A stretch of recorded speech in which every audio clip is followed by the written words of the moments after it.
folks who are watching on the live stream on YouTube. We are going to go ahead and get started this evening.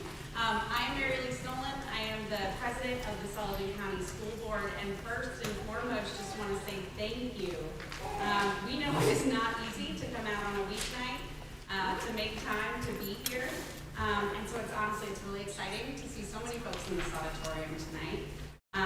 We appreciate both your interest in the different topics that have been brought up here in the past, 6 weeks, and you're participating in this conversation to ensure our district is strong. So once again, thank you for coming out today. Tonight's goal is really to listen and learn from each other. Our commitment to you is to show up with factual information, to be honest, and to be transparent about the issues we're facing. We have a lot of topics we'll cover tonight. We're going to focus on three main questions that we've seen folks asking or have had folks reach out about. And we're looking forward to hearing from all of you directly once we get to the Q&A portion. We have some really hard decisions ahead, right? And we want to ensure you all understand and are informed about what's behind those decisions. And so that's what tonight is about. Just want to take a minute to start with this idea that this community belongs to all of us. We need to face these issues together.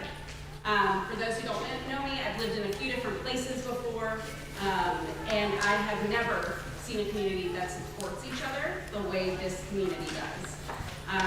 That does not mean we have to agree on everything. I expect that we won't this evening and in the future. But it does mean that tonight we're going to treat each other with respect. We all shop at the same grocery stores. You might call someone in this room if you're someone else. And so we are going to act like a community tonight. We are small, but we are powerful. And if we're going to continue to get stronger, we need to do it together. Tonight, that's going to look like these community understandings. We are all, this group included up here, going to bring an open mind. We ask that you save questions for when we get to the Q&A portion. We've got the presentation to start. That's why we wanted you to have the packet so you could take notes for when we get to that section. All participants up here in the crowd, we're all going to be respectful of one another. And just to be transparent, I had folks reach out to me and say, I'm not sure about coming. I don't really want to see my friends yell at each other. And so to be clear, that's not what's happening tonight. It's not. We can disagree, but we will do so respectfully. I am charged with running the meeting, and if at any point someone breaks these community understandings, I'm going to ask them to leave so that we can continue to have a productive, constructive conversation. Everybody got it? Thank you. Awesome. I'm excited for what we have to share and what we have the chance to hear from you. All right, so before we jump in, just some introductions. You've heard me. I want to pause so that the admin team and the board members can introduce themselves as well. Just real quick names. I'll turn it over to our superintendent, Samantha. Samantha Kaler, superintendent. We'll go ahead and introduce the administrative team. We have April Tusher, our business manager, Stacy Strabilla, elementary principal, Dr. Randy Zawadi, our director of special education, Lynn Everlin, high school principal. Use the microphone. Could you use the microphone, please? Yep. Thank you. Is that picking up? Is that better? Is that better? No.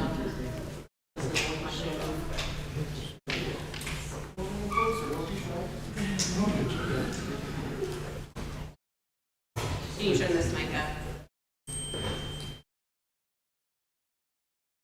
If anybody wants to, please feel free to fill in these seats right here. That too. That too. Large gap.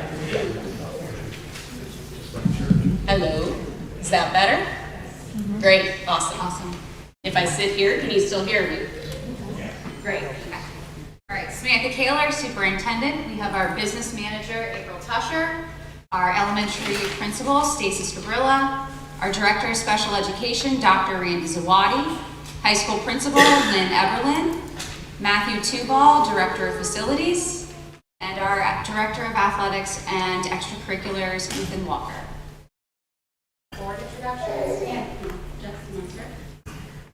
Jessica Pinella. Al Stockdale. Cassie Blaney, I'm the solicitor with Dave Glossy. Kelly Jordan. Amanda Hoover. Joe Fitzgerald. Anthony Garrett. We've got Anthony on the stream there. Thank you. All right, so with that, let's go ahead and get into it. Our time tonight is going to be focused on, I said, 3 big questions. 1, why is there suddenly such a large budget deficit? That's a question that everybody's been asking. 2, how does cyber charter funding work? How is it contributing to the budget deficit? 3, why are students leaving for cyber charter? A question that we're hearing quite a lot from our community. After we share the information we have about those 3 questions, we'll go into the public input and Q&A, and we'll share more about that once we get. All right, so let's dig in. Why is there suddenly such a large budget deficit? I'm going to go ahead and turn it back over to Ms. Taylor for that. Sure. So before we begin tonight, those of you who know me, I like to kind of set an intention.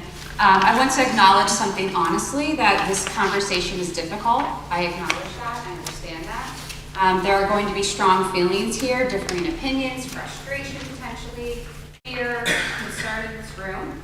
This is understandable because the issues that we are discussing affect people deeply. We're talking about our students, our staff, our families, and our community. But I also want us to remember something very important. Every person is in this room showed up tonight because they care. We may disagree on solutions, priorities, or decisions, but at the center of all of this is a shared commitment to our students and the future of this community. And I truly believe that.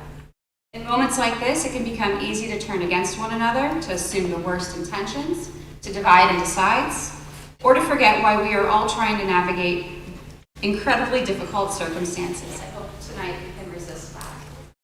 We do not have to agree on everything to treat one another with respect, and we do not have to think the same way to listen thoughtfully. And we will not move forward as a district or as a community if we approach us as opponents instead of partners. The important piece to me is our students are watching how adults handle challenges, disagreements, and adversity. Let's model what it means to engage with honesty, dignity, and care for one another, even when emotions are high. At the end of the day, we all want the same thing: a strong school, opportunities for our students, and a community that we can be proud of. The path forward may not be easy, but we will get through it better if we work together rather than against one another. So truly thank you for being here tonight and for caring enough to participate in this conversation. So why is there suddenly a deficit? I want to talk first to how public schools are funded, just briefly.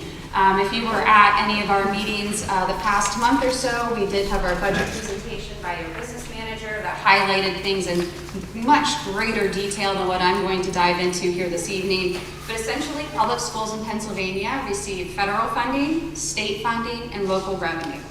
So the federal funding is typically very specific for specific programs such as Title I, Title II, Title IV. And we also receive a small rural school achievement grant, which can be used for title expenses.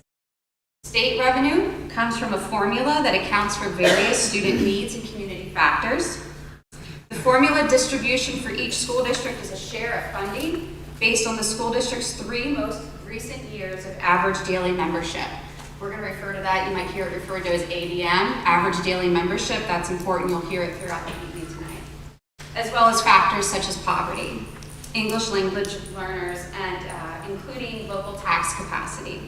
Our local revenue is set by the Act 1 index, which is approved by the school board and is calculated based on the assessed property values within the county. So if you take a look at our screen here, I have highlighted our specific projected revenue for the fiscal year 27, which is a 26-27 school year. You can see the federal revenue accounts for 1.1% of our revenue. State revenue, 35% of our revenue, and local revenue is at 63.9%. This is a total of $19.8 million projected revenue for the 26-27 school year. And as you can see, our largest revenue source is through local tax dollars.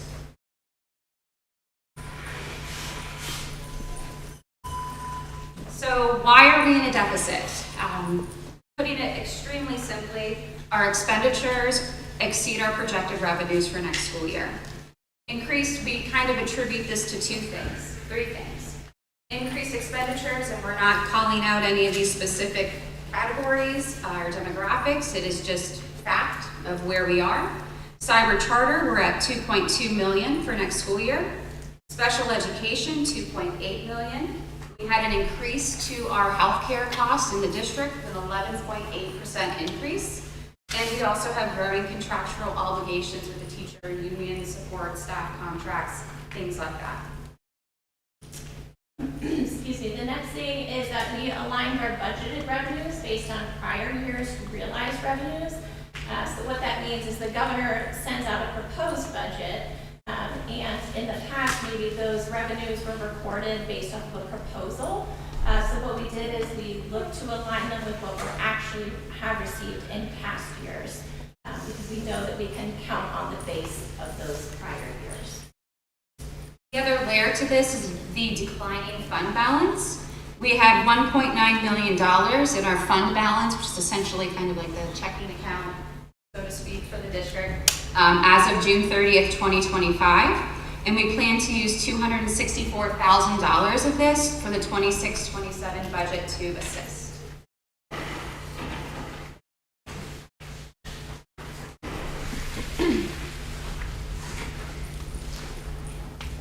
A hot topic that we have been hearing about and asked about is how much money does the district receive per student from the state? Pennsylvania does not provide a flat statewide per pupil amount. Instead, it is a formula that varies by district, wealth, enrollment, and student need. However, the basic ed subsidy funding appropriation for the 25-26 school year was about $8.26 billion statewide.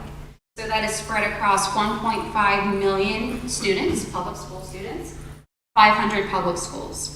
That averages approximately $5,500 to $6,000 per student in direct state basic education funding before additional things like special education, transportation, and other subsidies come in from the state as well. So there we just kind of highlighted what we're getting for the state from the basic ed subsidy and the special ed funding at $5,800 per student and $3,000 respectively. Another hot topic that has come up is, does the district receive money for homeschooled students? So we do not receive money for homeschooled students through the state because the students are not included in the average daily membership. So the formulas that are used based on our enrollment to populate that amount do not take into consideration homeschooled students. Homeschooled students have minimal cost to the district, and it's for things like participation in athletics and extracurriculars. A few misconceptions that I wanted to clear up right out of the gate. There has been questions and talk that there was any type of wrongdoing or illegal activity that led to this deficit. That is false. An independent audit was completed by Baker Tilly, and there was no evidence of wrongdoing. Additionally, our district has maintained the PDE requirements of annual audits. So this has been a process that we have been committed to for quite some time. Another misconception about the deficits I've heard a lot of talk about is, and understandably, that the athletic addition led to the deficit. That is also false. Planning for the athletic addition was initiated in 2020 by the board and the administration when we had a stronger fund balance. The financial landscape for the district looked quite different than what it does now. The addition is also funded by a 19-year bond issue, and the district pays approximately $136,000 each year to that debt service. So that debt is spread out over a period of time, as opposed to some of the expenses that we are seeing next school year, which is essentially upfront. It's not something that we can put into a payment plan, so to speak. So the key idea here is that rising costs combined with past revenue estimates that were based on proposals rather than actuals have resulted in the projected deficit.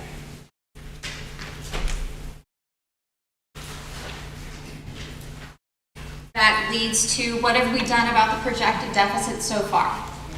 When we finished the audit at the end of March, my apologies, the administrative team, I was notified that we had a deficit of around $1.9 million to start. We immediately went into action because it's budgeting season, so I had our administrative team take a peek at their budget with the goal of cutting as much as they could. Think things like furniture, new technology, things to have, nice to have items as opposed to things that we need for students in instruction. We also deducted a roofing project that we were going to be doing through a PISBIG grant, and we also implemented a hiring freeze at that time. Next, we took a peek at early retirement incentives. So what that is we did an MOU with our professional teaching staff and our support staff with an early retirement incentive. The reasoning behind that was that we could get people who were maybe teetering the line to retirement, incentivize them a bit to retire, and then not hire. So through attrition, we would be saving money for those positions. We also implemented the budget freeze. That was largely in response to determining that we are approximately $586,000 over cyber charter spending this year, and about $410,000 over special education funds. So once we knew that we were coming out of our audit, that we had concerns, we put a budget freeze on. We are committed to maintaining as close to normal as possible end of school year for our students and for our staff. We've also improved our processes, more accurate budgeting to actual, increased transparency among administrative team and the board. The next steps that we need to take, you're going to be hearing these discussions at our committee of the whole meeting next week, as well as the board meeting the following. Attrition, so that would be not replacing positions if somebody retires or if somebody were to leave the district. Professional services contracts, we've been doing an analysis and determining whether we are able to negotiate cheaper rates on any of the contracts that we get services for, and we have been successful with some of those. Including the Act 93 Technology Director. As you all are aware of, our Technology Director resigned mid-year.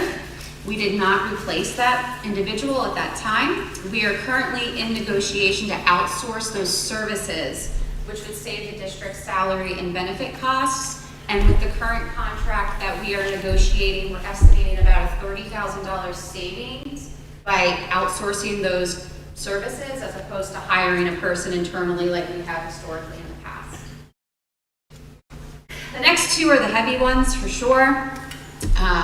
When you have a deficit this large, it's very difficult to cut that amount of money through pencils and paper and things like that. So one of the options that the board is going to be discussing is programmatic cutting. So that could be looking at a program in the elementary or the high school that maybe the enrollment is down in, or we are able to satisfy those credit requirements or needs through other courses. Those are the types of things that we will be looking at for programmatic cutting. And the last step that we would want to have to use is the furlough professional staff.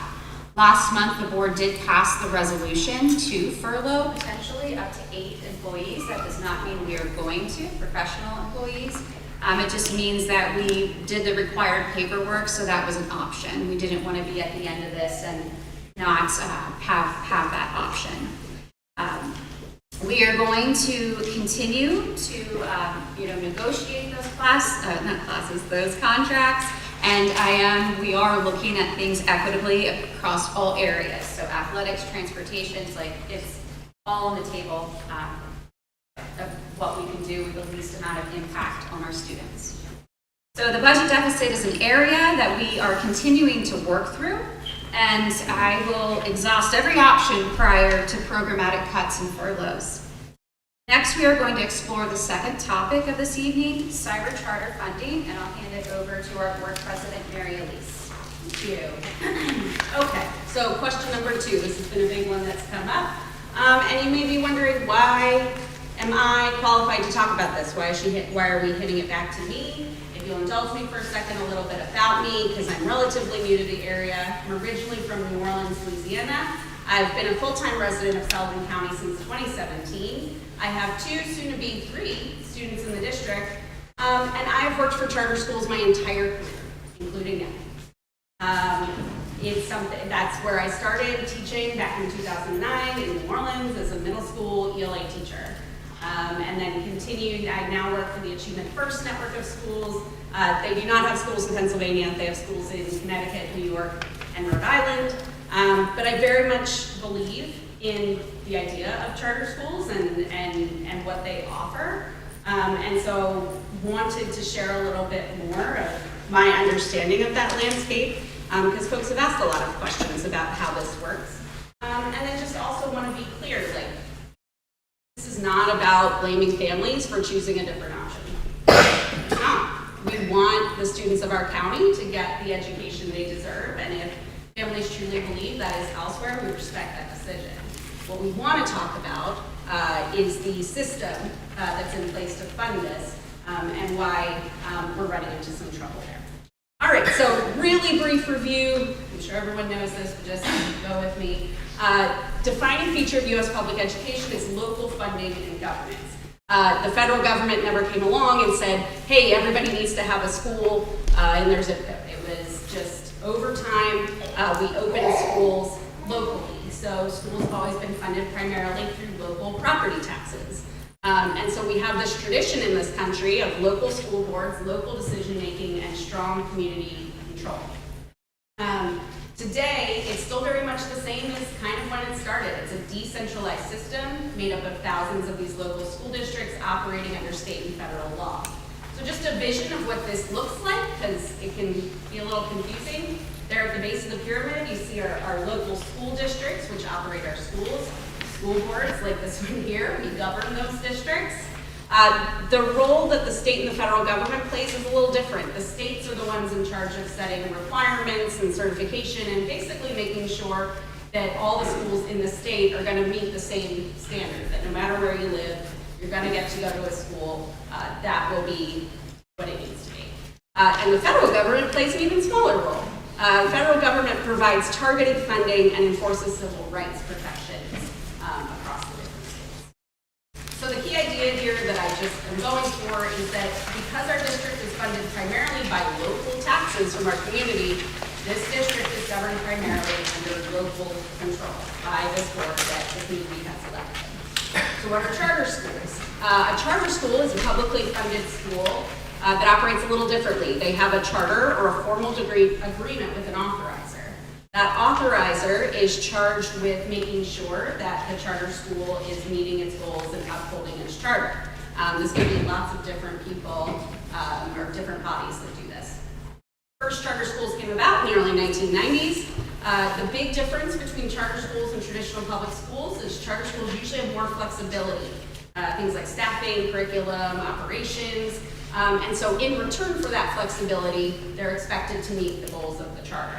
If they fail to meet those goals of the charter, the authorizer can close or not renew them.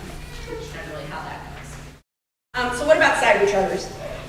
Folks, I know there are folks in here who have kids in cyber charter, and you guys are super familiar. For folks who are not, cyber charter is an independent public school. It's organized as a public nonprofit corporation. Cyber charters are subject to the same statewide assessment system and federal and state accountability standards as our brick and mortar charter schools and schools within school districts like Sullivan County. Enrollment in a cyber charter is open to all resident students of the Commonwealth. So students who enroll in cyber charter are attending, their classes. There's kids from all over the state, and each cyber charter school is governed by its own appointed board of trustees. How are these funded? So when a student enrolls in a cyber charter, the local school district where that student lives must pay a per student tuition rate based on a state formula tied to the district's own spending levels. So that means tuition rates vary widely across the state. We do not pay the same tuition rate that Wyalusing pays, or Tunkhannock, different district to district. You can see our rates up here on the slide. We pay $20,000 for the year for every regular education student, about $38,000 for every special education student. This is our current, or next school year, cyber charter tuition rates. I want to connect back to the budget that Ms. Taylor was just talking about. So, we're talking about some of these difficult decisions to restructure staffing and contracts. That is going to lead to a reduced per student cost at Sullivan. And because the cyber charter funding, or yes, formula is based on that per student cost, in turn, if we reduce our per student costs here, we will reduce the amount we pay per student for cyber charter. So right now, out of 500 public school districts in Pennsylvania, Sullivan County's cyber tuition rates are the 10th highest in the state. So it's something we have to take a look at, and like we said, it's difficult decisions that I kind of reinforce each other all around. So why does this funding model get problematic? I'm going to rely here on a report from the Pennsylvania Auditor General that was released in 2025. So in February 2025, the Auditor General performed an audit of the 5 major cyber charter schools. You can see them listed here. The audit used figures from the 2022-2023 school year to do the audit because those were, kind of closed and done and easiest to use. So I want to show you first revenue growth and what that looked like in these time periods, 2019-20 to 2022-23. So all the way on the right there is Sullivan County School District. From those years, our revenue increased by about 10%. So all the way over to the right, we've got Insight PA Cyber Charter. There, in that same time period, their revenue increased about 161%. I only point this out because it circulated a little bit that Sullivan County School District is, getting rich off of our tax dollars. It's pretty awesome. Yep. Yes. There we go. Thanks, y'all.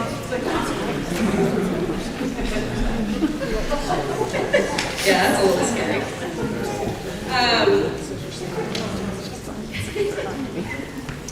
Anyway, Sullivan County School District is not getting rich on our local tax base. Our revenue growth, as you can see, has been relatively modest compared to absolutely massive revenue growth for those cyber charters, which, to be clear, are pulling from the entire state. So, of course, it's going to be outsized. But I do want to go to the next slide here. This has led to cyber charters being able to accrue massive fund balances. You heard Ms. Kaler talk about this a little bit ago. A fund balance is basically a savings account, the money we have in the rainy day fund to help us cover shortfalls or to use for projects. So in that same time period where those revenues increased, cyber charters were able to stash away over $600 million in a span of 4 years. So you can see this chart is a little wild because we've got, again, so the idea of fund balance, how much did Sullivan County accumulate in those same years? We went backwards. We had to dip into our fund balance in order to make ends meet.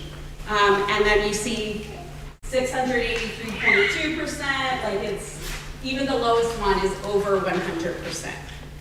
All right, so again, to be clear, they're not doing anything wrong. Like, this is how it works. The Auditor General, though, said this accumulation could be considered excessive for a public school entity, right? They're not a for-profit corporation. The cyber charters are nonprofit. But he also noted the Pennsylvania law does not limit the fund balances cyber charters can accrue. That is different for us. There is actually a limit on how much we can put away as a school district in our fund balance. So we could never even hope to compete with this because there is no limit for cyber charters, whereas there is a limit for us. So again, I just want to be clear. I'm not saying cyber charters did anything illegal or bad. They had the money. They needed to, they put it away. It was extra. The issue here is a funding formula that requires districts to pay rates that are not aligned to the actual cost of online education. So let me get into that a little bit more. The other thing I want to talk about is that cyber charters are funded primarily by our local tax dollars, but we have no local control. We do not have a seat at the table to govern those the way you guys have a seat at the table in electing this local school. We believe that funding should be fair, transparent, and sustainable for local public schools, and we believe that local tax dollars require local governance. So again, just to highlight, there is nothing that's happened wrong here. It's just that because of the way that the tuition comes in, because it's not aligned to the cost of online education, it's set differently based on the school district. they're able to accumulate quite a bit of money, whereas we're really struggling there. So what can our community do to help advocate for school charter funding reform? We would encourage you to contact our Representative Joe Ham and Senator Jean Yaw. The legislation for reform is currently stuck in the Senate, and so this would be a good place to start if you are interested in advocating for change. When we contact representatives, we want to focus on fair funding. We're not trying to eliminate cyber options. We're not interested in inhibiting a parent's right to choose the setting that's best for their child.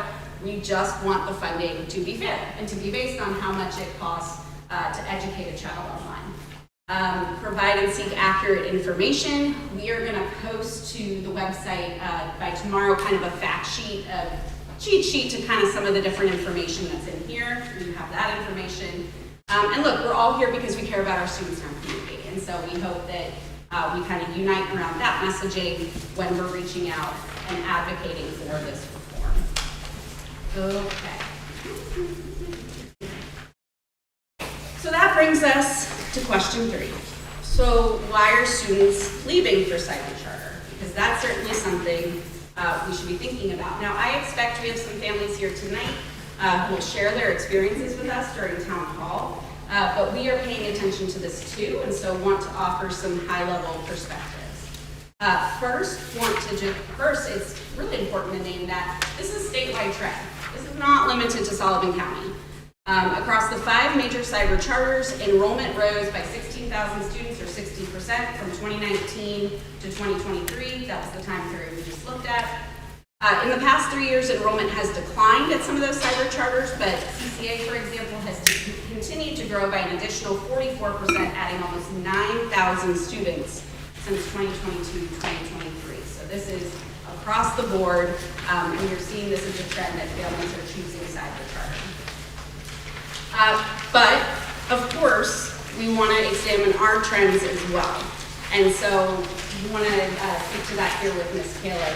But just to name, I mean, if you could hit rewind and go back and watch just about every board meeting that's happened this year, we have been talking about this issue at almost every single one. We've looked at data with the administration, we've discussed family feedback, we've talked more and more about what we can offer internally so that we have a good option as well for our families who need a more flexible learning environment. So just want to speak to that at the board level. It's something we are really concerned about and constantly kind of interrogating to try to figure out how we can continue to improve as a district and keep our students here. I'll turn it to Ms. Kaler for the rest of this. Sure. Yes, this has certainly been a monthly, multiple times a month conversation with the administrative team as well as with the board. Students enroll in outside cyber charter programs for a variety of individual and family reasons. We certainly wouldn't be able to kind of can them all into the presentation this evening. Some families choose cyber options following academic, attendance, or disciplinary challenges. And that really underscores the importance of us trying to strengthen the engagement with families, strengthen relationships, and support within our school. At the same time, Mary Elise had alluded to, we have really been focusing on improving and expanding the awareness of our own Griffin Cyber Academy so that families understand that it is a high quality option. It's district supported choice that provides flexibility while keeping students connected to our school community. We encourage our outside cyber families to fill out a form before they leave to schedule a meeting to discuss your concerns and discuss how Griffin Cyber could meet their needs. We do have forms up on the piano that you're welcome to grab on your way out, and you can bring them to me, you can send them into the office, whatever, scan it, send it back, whatever you feel comfortable doing. But we acknowledge that there are a variety of reasons beyond the trend that we do have students going and seeking cyber, outside cyber. So we want to be very clear that we support flexible learning options for families and the right to choose. And we will never stop striving to create a district that serves all of our families. So if we can do better, we want to do better.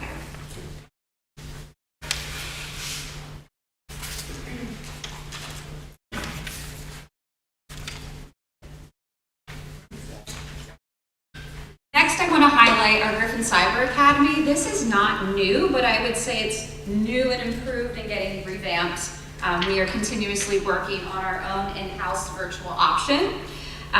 We are really, after the idea that we can create this in-house flexible cyber option that offers coursework that is aligned with outside cyber charters. Here on the screen is a QR code. It's also in your presentation. If you scan that, it will take you to the district website where there's kind of just some flyers, additional information, requests. There's a Google Doc that you can fill out if you want to set up a time to meet with somebody here about what GCA can offer.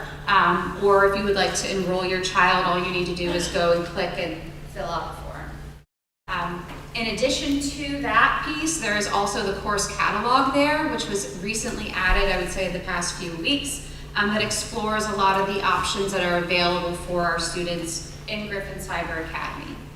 So I really want to highlight that this program, there is no cost to families. We provide you the tech that you need. The cost to the district per student is $2,000 for this program. And you remain a Griffin, and you get a high school, Sullivan County High School diploma. The same flexibility, I spoke to that, as outside cyber charters. We heard from you that maybe you have a student that wants to be working and also doing cyber. We are willing to work with families to do whatever meets your needs and your students' needs. Also, I want to highlight some of the additional course offerings that we have. So in addition to our core content areas, your ELA, your math, your sciences, there are different courses. I highlighted a few, such as like creative writing, informational and persuasive writing, critical components. In math, consumer math, probability, additional sciences such as astronomy, genetics, and marine science. There's an expansive catalog of social studies courses that I couldn't pick some because they were all super interesting. And as well as world language, focusing on ASL, American Sign Language, French, German.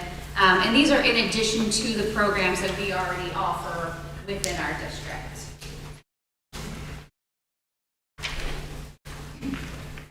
If you are in Griffin Cyber, you still have access to all of our district supports. So think transportation, school counselors, extracurriculars, athletics, school programming, field trips, professional services, those types of things. Our GCA students also have the opportunity to attend the Northern Tier Career Center. That is the public career and technical education school in Towanda that our students go to. It's very hands-on, skilled trades, healthcare, technology, and other career-focused programs. So outside cyber charter, unfortunately, we cannot send those students to the Northern Tier Career Center, but if you are in GCA or a student in our brick and mortar, you are able to attend. This helps students gain that real-world experience, industry certifications, and workforce skills that prepare them for employment, apprenticeships, or continuing education after graduation. And we know just how education's been trending, that these programs are more important now than ever. So we did an anonymous survey with our GCA students. I wanted to highlight just some things, some feedback from our students. One student said, I like the setup and how it is easy to follow along. The setup makes it easy to follow along. The setup makes it easy to see when things are due, which allows me to plan accordingly. Another student says, I like the variety of electives. I'm still able to understand things like I did in person. I can do it on my own time. And there was a question that we included in there that 100% of the students who were polled felt connected to their Sullivan County School District community while being in our own outside cyber GCA. So really, we would love to talk to families who are interested in this option, and we certainly encourage you to share this information with your neighbors and your friends, that we are truly trying to build GCA up and improve the programming.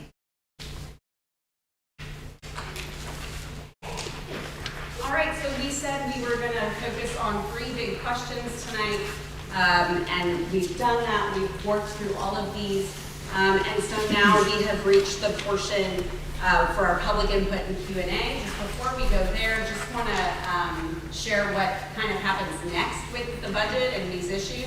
So May 19th, next Tuesday, Tuesday is our committee of the whole meeting to discuss cost-saving measures to balance the budget. That is same time, same place, 6 o'clock here in our auditorium. So if you are interested in hearing us dig in more to that, that is going to be next Tuesday. May 26th, that is our board meeting to vote on cost-saving measures and approve the 26-27 proposed final budget. So next Tuesday is really where we do a lot of discussion. May 26th is the actual vote. And then once that's done on May 26th, the proposed final budget is available for public inspection. It's going to be in the district office and on the website. That's a chance for the public to weigh in and kind of go through things line by line, offer us feedback, so that we vote on it again June 23rd. We adopt the final budget after considering what we hear from the public inspection. So that's what happens next with the budget and our timeline. Okay, so that is going to be the end of our presentation. We're going to take just a couple minutes to break and turn things over for the town hall. So if anyone needs a restroom break or something, this would be a good time. If you want to speak, if you have questions or you have feedback that you want to share, we're just going to ask that folks form lines here for those microphones here at the end of the aisles. And we'll talk more about, how we're going to run things once we come back here in a couple minutes. But if you're interested in speaking, please go ahead and make your way to the microphones, and we'll start that up here in about 2 minutes.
team at the school that we're going to listen and learn from each other. We got the chance to share our information with you for about 45 minutes, and now we're really looking forward to hearing from all of you.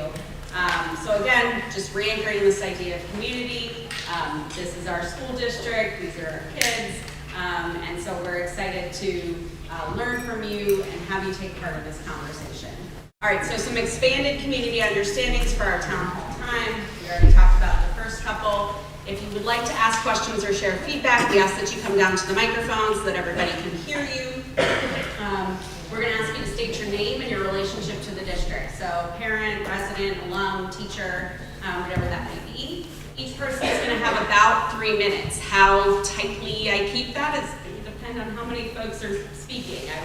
I don't want to cut anyone off, and if it seems like a large amount of folks want to speak, I want to make sure we all get an equal turn.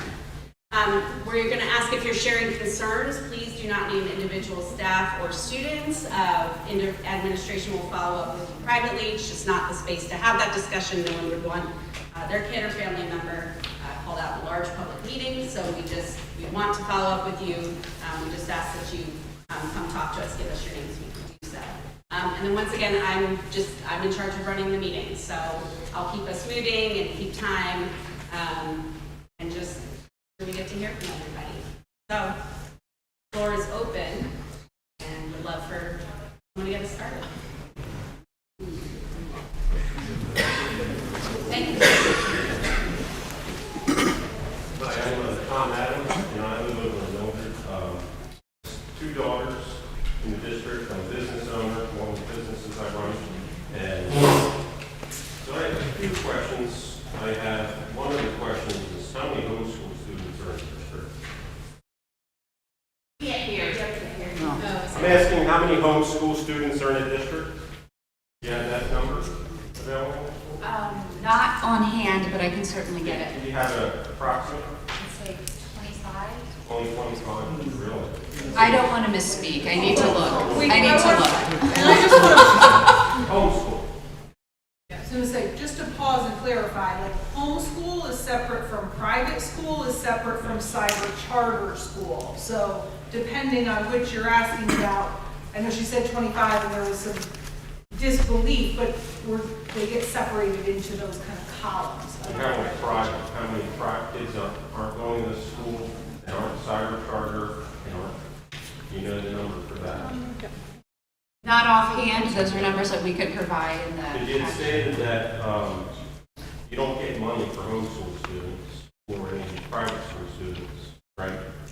So where would the money come from if all of a sudden all those students decided to enroll in your school? They would then be included in the ADF. Can you explain what the ADM is? However, yeah, but if you're local, you're already taxing locally, right? Yes. So where would the extra funds come from for all these The students? state level. So you have a bunch of shortfall already for your population as it sits. For what is already there, you're already not taxing on if these students decided to enroll. And our taxes would go up just based on that. Is that correct? I would need to look at the numbers to be able to give you an accurate I answer. mean, the reason I bring that up, it just seems very, very short-sighted for your population. And I'm just questioning a lot of what you're saying tonight, and just based on that, it's very questionable. I appreciate your time.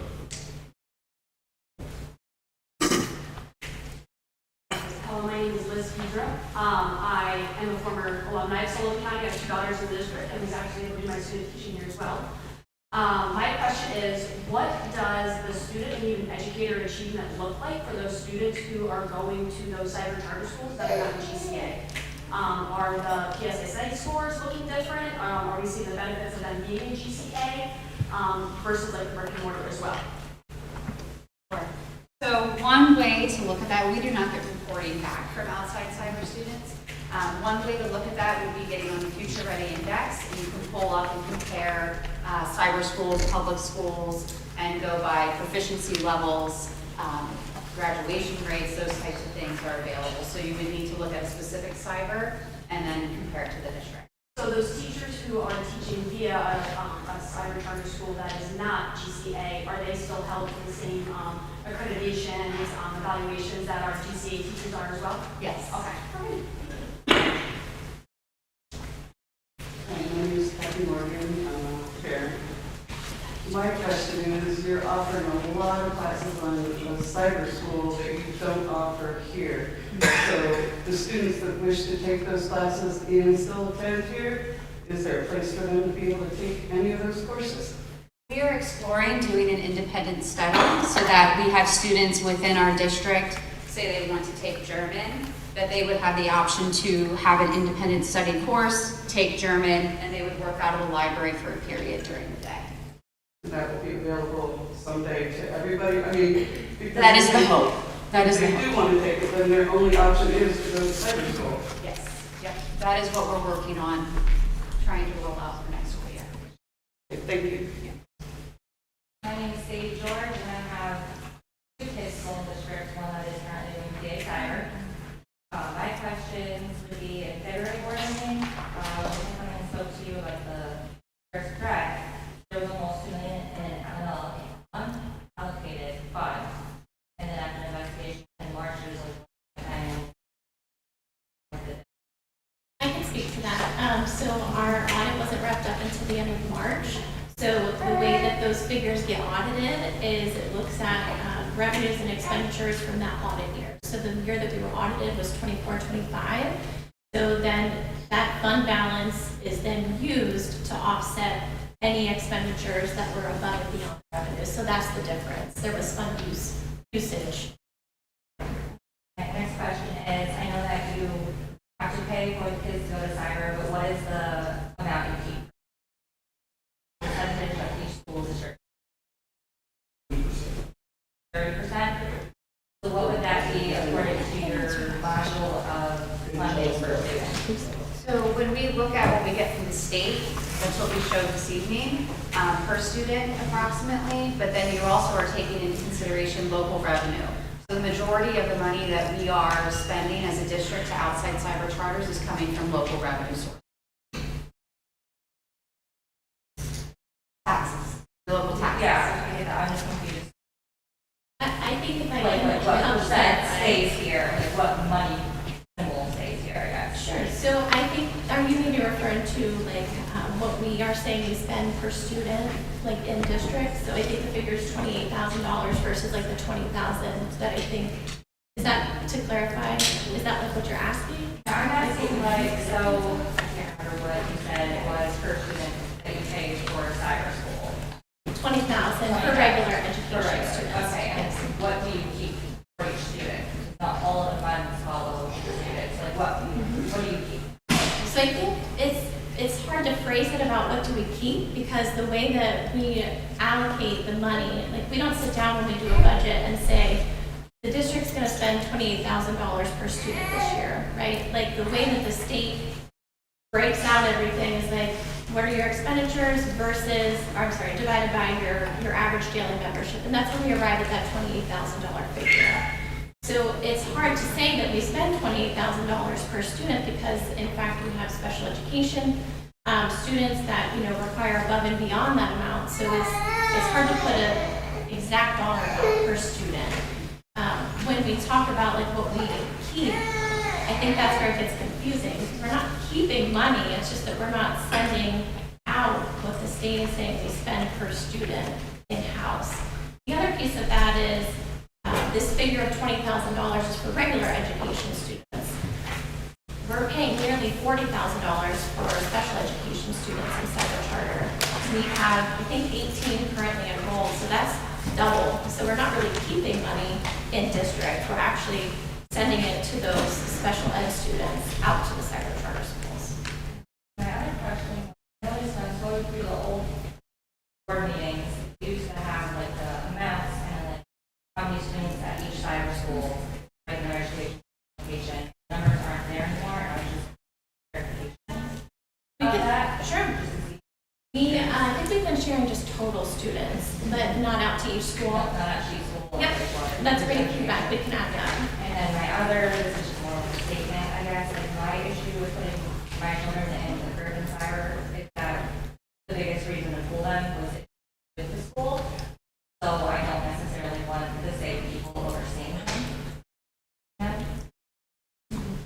We do, so through how we typically handle it, Sadie, is if we have a teacher that's certificated to teach a course in GCA, we have an MOU with our teacher association that they teach it. They do provide Accelerate Ed, the equipped program that we use. They do provide other teachers. So that's a conversation that we would have to have with our associations. We don't want to be taking work away from our teachers, but there are options that are not our teachers. I just don't know what that would look like in practice. And then like, question for your chief. Like, under an hourly, say for high school students, is that? We assign a mentor to our GCA students, so that it could vary depending upon who the family has a better fit with, or what grade level they're at, or who's teaching the course. But all of our administrators are facilitators for advising the coursework.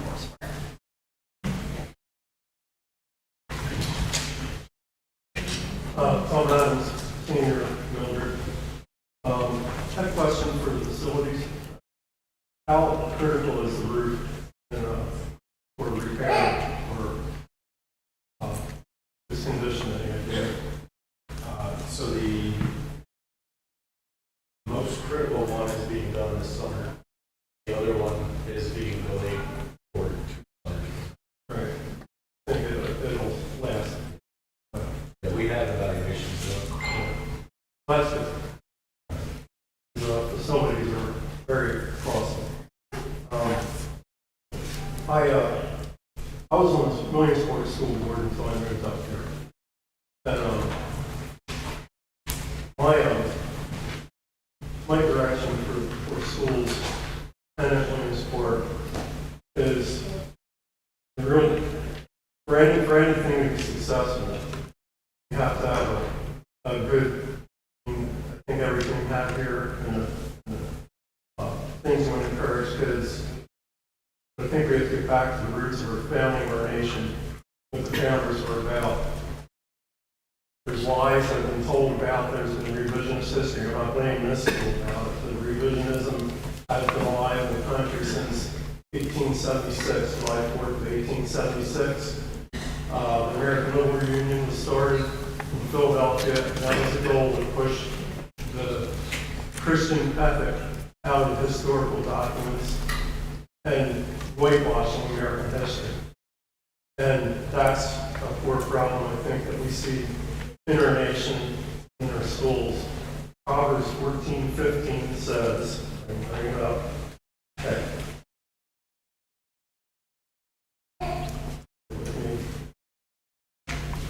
The simple believes every word, but the prudent man looks where all is going.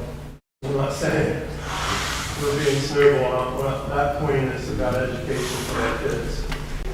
Education for our kids are simple-minded. They don't believe anything they're told. So we want to make sure we're telling them the truth and look hard into that direction. And when we act responsible and as adults, not adults, because adults means we got rid of that adult nature.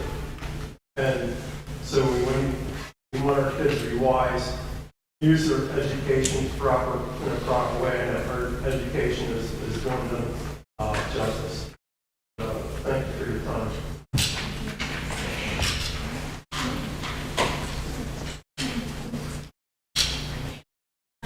Katie Rosemar's here, teacher here at the high school. Katie Rosemar's here, teacher here at the high school. Just to kind of piggyback up with a parent who asked about programs and electives that might be offered virtually. And if you're offering that as like independent study, let's say library, why would we be cutting electives like myself, which has been brought to us as an option?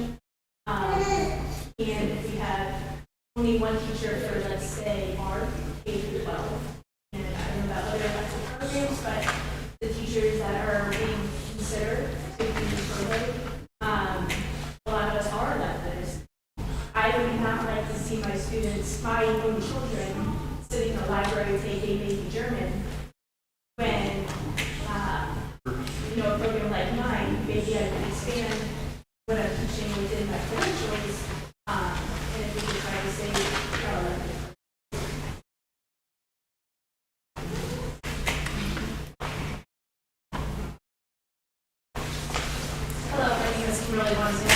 guardian of 2 students in the school district, and I have 2 questions.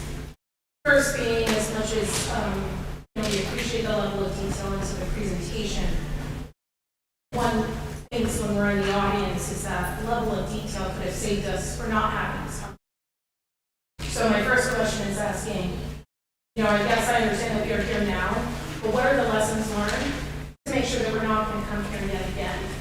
And although we're having a lot of detail, the facts and the data that we're promoting now, that level of vigilance could have saved us from being here in this moment. So I'm really interested to hear as to what those lessons learned are and what you're actually instilling to make sure that we do not come here again. And April, I will have you help me out with that if I forget some things. So right out of the gate, we have a new business manager this school year.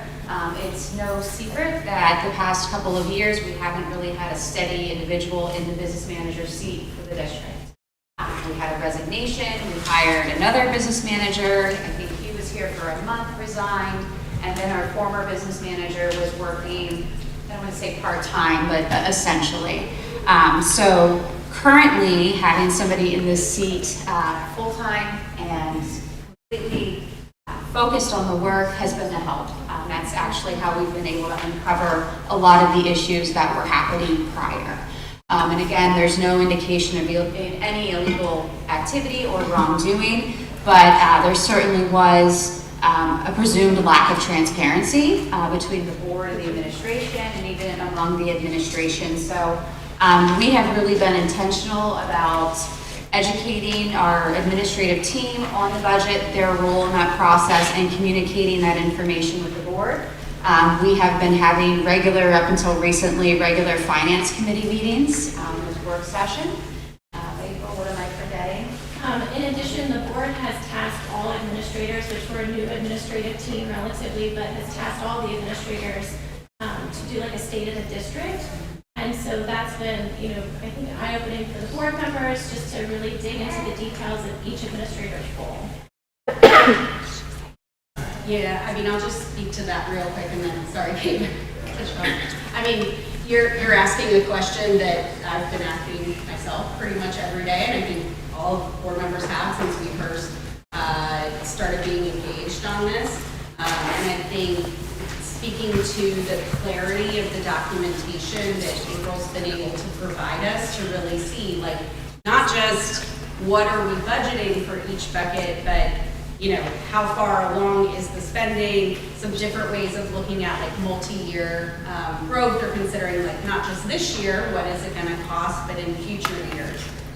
So I think just feeling a lot better about our understanding of what the needs are of the district, like April said, with those presentations that we did back in February, then also just some changes to the reporting to make sure that we are having those discussions really important. I would say the biggest takeaway has been with the accurate budgeting to actual. So we were seeing the past few years that revenue was optimistic or hopeful, and it was never actualized. It was never coming in. So April has really been intentional about basing our budgeting projections on actuals as opposed to proposals. I don't know if there's anything you want to speak to further. So, thanks for your question. Some of the things too that I bring forth. So, as you guys know, I've been on the school board. I was on the school board in Montgomery for many years, and then came back to Sullivan. It's always the big question, right? No one wants to raise taxes. That's always the battle. If you look at the revenue for a school district, as you guys know, we can't go sell more to get more revenue, right? Has to come from the tax base. If you look at the numbers, which they're not on the screen, Sullivan County's tax base is around 65%. That means 65% of our funding comes from you guys. And if you look at our tax, what we've raised taxes over the course of time, in an immense attempt to keep the tax base as low as we possibly can, we're 57 out of 67 counties in the state. So we're 57 lowest out of 67 counties in the state. But to actually project the 3 big issues that we have with special education and cyber, it's super hard to project what cyber charter is going to do, which is the single largest expense that we have. So like the double-edged sword that we have to deal with in regards to how we're gonna get revenue, because the federal government only produces 1.5% of the revenue required to run the school based on our numbers. So if we came to you and said, hey, we're gonna have this huge hike in 2 years on cyber charter, it's very difficult if you look at this graph. I don't know if we have the graph, but if you look at it, it is a hockey stick. So if we were to have this conversation 3 years ago, it wasn't a conversation because it was generally like manageable. The enrollment is like a hockey stick. Is it 83 students? 84 students now. It was 83. So if you look at that, and then based on, I'm not trying to go back on what we keep, because there was a lot of stuff on Facebook about how much we keep. We don't keep anything. It's not like we get a portion of this funding, which is very minimal, and we like stash it away and hide it from everyone. It's public. There's nothing to keep on the funding. The bottom line is it's a basic math problem we're up against. And I think that I just have to say this, is that as a community, we can pull this off. There might be a minuscule amount that we have to respond in a tax base increase. No one wants to talk about that, but it's real, because 65% of our revenue comes from taxes. If you go on a basic level and just go a very little bit, every family gives $60. Do the math, we'll help you do the math. That's a huge chunk of change. And the bottom line is, like, we don't want to cut like sports programs. We don't want to cut special programs where there's only 4 children in one classroom. The problem is that the system's forcing us to make these really hard decisions. So with the teachers that are actually really scared about the furloughs, I have to say that that is not like choice one. And I want to be clear, I'm sorry for like pirating this, but the reason that the district had to do a really hard thing, and that's talk to the teachers that are based on lowest tenure, right? Here's why, because our teacher base, at the end of the day, we have very good teachers. So you can't just go around and find unsatisfactory evaluations. If there was a whole bunch of unsatisfactory evaluations in the district, this would be very easy. There isn't, so then it goes to tenure.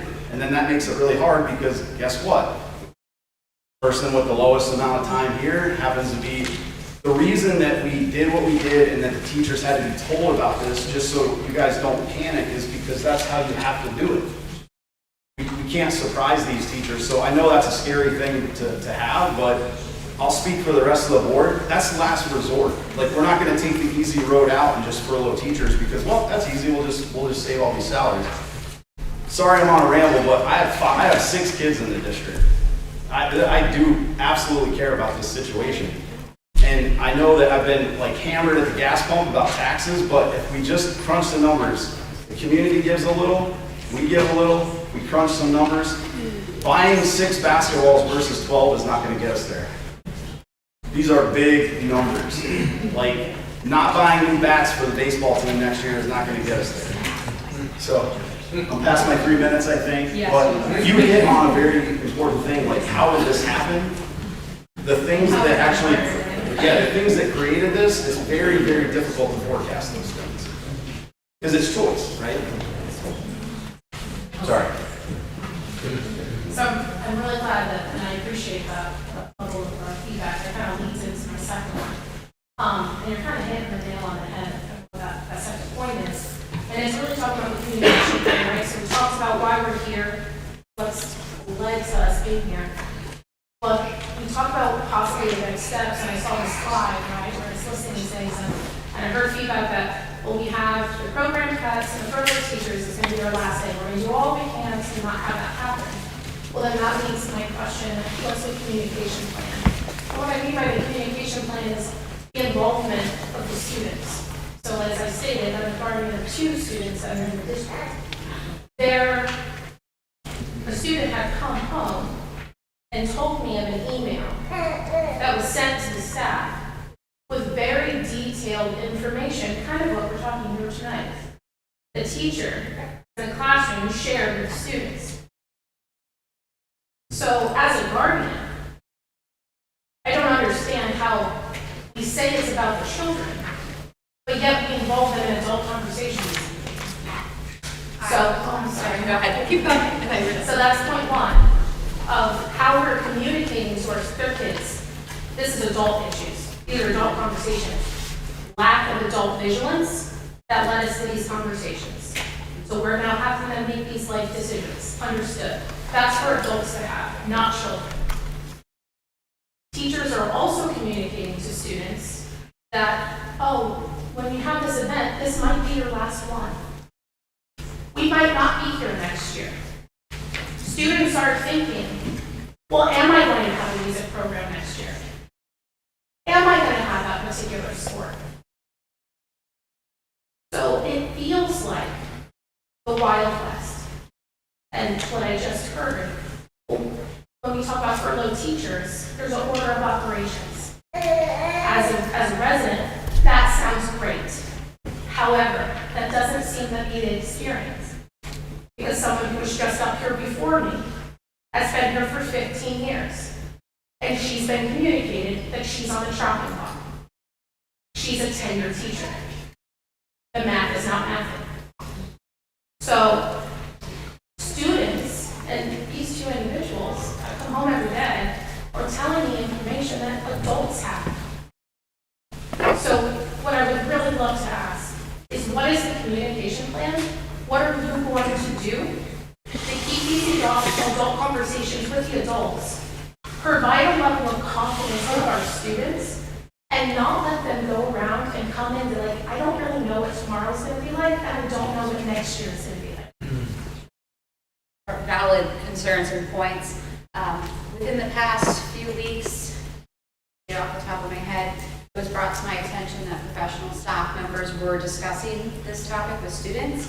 I did send an email out directive to all staff that this was not to be topics that we are discussing with students. So if that's still going on, I need to know that because it shouldn't be happening. These are adult topics and they should be had among adults, not with our students and getting them stressed out about it. As far as the piece about like it might not be here next year, that is certainly not anything that we would expect our professional staff or any of our staff to be saying. So those are things that I can commit to following up on and making sure that that's watched, understanding that some of the damage has already been done. In regard to looking at potential programmatic cuts and furloughs, programmatic cuts, you're looking at a program. That's not necessarily seniority. So what Mr. Blasey was speaking to is he was saying tenure, but it's seniority by certification. So if we were looking at cutting, I don't even want to say anything because we don't have anything black and white to say indefinitely, but it would then go by that certification, by seniority in that certification. So I'll just add that the rules changed a few years ago. It used to be if you did furloughs, it was completely by seniority, and that's the only thing that comes into play. And now we have some new guidelines that go for teachers that have had unsatisfactory reviews or needs improvement, which is a problem that you have here in Sullivan County. But then it goes with proficient and seniority within proficient, and then distinguished and seniority. So there's a big formula for having to figure that out. If you're furloughing, programmatic cuts, if you taught underwater welding here, and you said, we're gonna cut the underwater welding program, and maybe that teacher had been here for 20 years, that's not a seniority. If they're not certified to teach anything other than underwater welding, that might be that that program is out, and unfortunately that teacher is out. Just so everybody's on the same page about how those two things are different and they work, and it's not just the teacher that has been here for the least amount of time is the first one out. Well, if we sort of what was said here today, knowing that that would be the last things or kind of the last resort, have those 8 that you had up to approved, have they already been identified? And the reason I ask that, because it seems like conversations are already had with the staff in terms of what is quote unquote on the chopping block. So I'm highlighting this because it's the rumor mill, right? The rumor mill is running rampant, and we're all looking here to figure out what is fact and what is fiction. When we're not promoting enough fact and communicating, And that's where I think it leaks to the students, it leaks to us trying to make these levels of planning and saying, it sounds like you're on a play, but we're not really hearing the plan.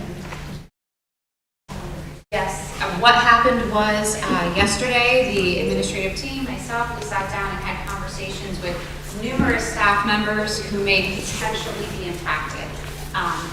Really felt that was the professional courtesy to do for them, to let them know the board has not made a decision, there are no decisions made, but based on your seniority or based on your programming, we're having these conversations next week. The last thing I would want is for any staff member that works for us and does a phenomenal job is to have to hear it in a public setting and then deduce that it's them. I appreciate your time. My Sullivan, graduated from here 54 years ago. And one time I was proud to say I graduated from Sullivan County. Lately, it's been rough to say that.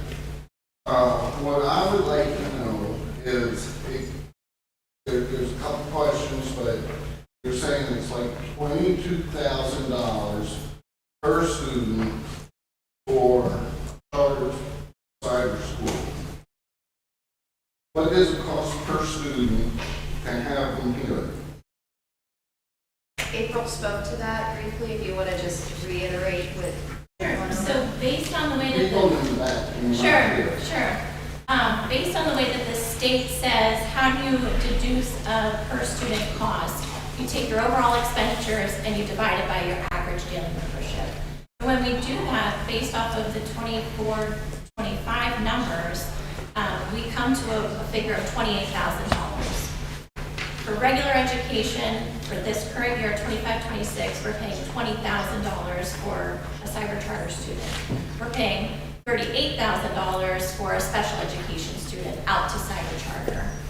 I think it's hard to say that we spend $28,000 per student in brick and mortar, only because we don't take into account that we have some students that are receiving more services, whether that be in a special education setting, and others that don't cost that much, right? Because we're breaking up the cost of our building, transportation, food services, sewer, water, all of those things are kind of put into that and then divided by our membership.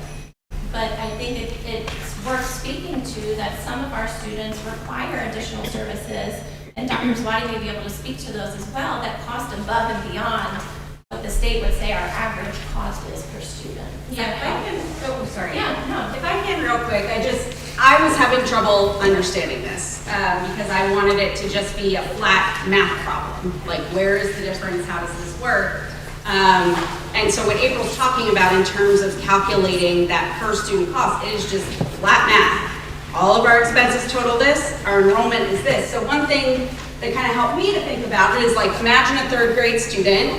Our budget, your tax dollars, pays for her to have all these things.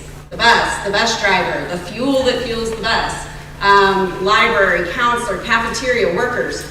If Susie's family decides to have her go to CCA, and we send on the year that like $20,000 out to the cyber charter, we still need all those things. The bus still has to go for the other kids, the building still has to run, the library, the counselor, the cafeteria, like it doesn't math as cleanly as I think we maybe want it to kind of wrap our heads around.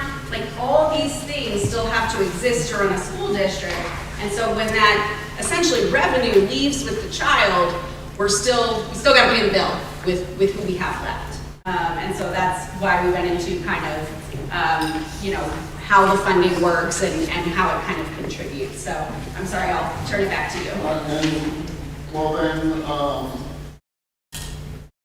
Have you ever checked in to see why there are 86 kids not coming to school, choosing to stay home and doing soccer?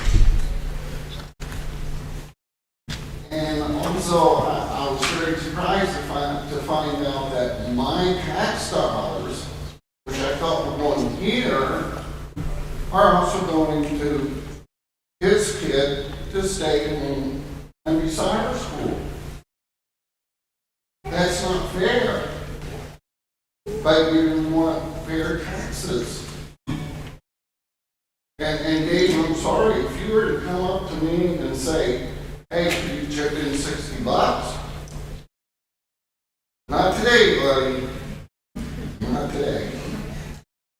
I understand. I think that the point I was trying to make is that the math problem that exists, and what you're saying is true because, like Mary Elise said, the cyber charter issue is not a self-defined issue. And you looked at, the revenue that they're building upon and putting away in a general fund is it's immense and significant. While you can look at our general fund, and I know some of you were past school board members, and you see like these big numbers of, look at this, they've got, I don't know what our general fund is now, but oh my God, they've got $500,000 or $750,000 in the general fund. You can't steal from that because if the roof leaks, you have a bigger problem. So like you have, like what we're trying to achieve is that balance of having, we can't say to the kids, hey, the furnace is down, we're just gonna shut, like we have to pay for those expenses. So you can't ever, you can't just keep drawing from the general fund. I think historically we've always drawn something from the general fund to balance out, but it's never been this significant. But you and like thousands of other people agree, what you said is not wrong. And the problem is that we can't control it. Because I don't know if you guys actually followed, but for a period of time there was a stall in Pennsylvania on paying the cyber charter funding. Like there was, because it's like, everybody has bills. You go through this, like, what can I get away with not paying? I'm not going to pay my car payment this month. You can't win because that only goes 30, 60 days, and then they're knocking on the door, and it's out of our control. And that's what this projection is looking at, saying, what if this? So that's why when we looked at a slide, I forget what it was, where it's like we have to look at legislation. This is a Harrisburg problem, not a Sullivan County problem, but the part about the $60, I understand. I think there's people that can, there's people that can't, but I was just throwing it out there saying, like, some way, these are huge numbers, like, even cutting an entire program is not going to pull it off for us. You know what I mean? That's all I was trying to say. But then another sore spot I have is 2 or 3 years ago, there was enough money to build an unnecessary, in my point of view, addition. What percentage of the students use that addition? Well, I think so the debt service that the school had, the taxes were not raised at all to pay this. We didn't pay for that already, so we're paying for it for the next 19 years. Yeah, it was basically a refinance that was generated through, and so part of the issue, so the opposing forces of all of this is that if you cut a program, right, to save the budget, then you're also creating a less appealing area and arena for the students to come. So it's opposing forces. And the portion of this in making the school a better place to be, while you, I think, have an opinion that who uses it, very few students use it, we don't need it, it was out of control, there's a large population of the parents of the district who have students that are not always just athletes, that were very much in favor of, putting a front porch on the district, which is basically what that was. So it's a double-edged sword because as you fund programs and create places for the children to be and the kids to be, you have to create this appealing environment for them to want to be. It's a double-edged sword. So like I wake up in the middle of the night thinking about this. I have 6 kids going to the district. I don't want to cut anything. I don't want to see, You told me something I didn't know. I'm assuming that my tax dollars went to that instead of paying April's salary. Well, occasionally they're going to have to pull me off stage here, but I do have to say one more thing, and then I'm going to zip it. I've been to many, many, many meetings where there's not a single person in the audience. I have to say it. I have to say it out loud. And if you guys, like we would love to see every single meeting have this many people at it. It's hard to find the time. But the problem is like Facebook, the Facebook warriors, like there's a lot of untruths out there. And I think that the most important thing is that the involvement, it's not that the board of the school doesn't want people involved, we actually want you to come oppose the issue so that we can actually talk about it and say, no, that's not true, or it is true, or good point. It's super important. Thanks for talking. Excuse me a minute. Can you answer his question? He asked you a question about why is there 82,000 or 82 kids homeschooled? Why? So we reached out to those families and to try to understand. And it's a myriad of different things. There are certainly there are families that need it for various reasons, right? And it's a very good option for families that maybe travel or certain things. Fact of the matter is, there's other families that push out to cyber because they got mad at the school district last night. Let's face it, right? We want to be transparent. That's transparency. Transparency is. Hold on. You're out of line. All right. If you want to ask a question, if you want to share, please come up to the microphone. I'm going to go to the folks who have been waiting. We did cover the discussion about this, and we will continue answering. If anyone wants to come up and ask again, we'll answer. I'm going to go here because she's been waiting. Okay, so harking back to I think, call me cuckoo, I think we're in a taxation. Oh, hold on, what's your name? Susan Ryan. Thank you. And we're doing taxation without representation. And I know you were really nice, Mary, at least, to say this is all very innocent, at the beginning. But I will tell you, I went to meet with our state senator last year about an issue not related to public schools at all. And I met with his chief of staff, and I was shocked when he told me that the party would like to be closing the public schools. So it is an agenda in Harrisburg, with, the senator is obviously a proponent of. And this is a way to close our public school, and it's by design. And you can call yourself a public cyber charter.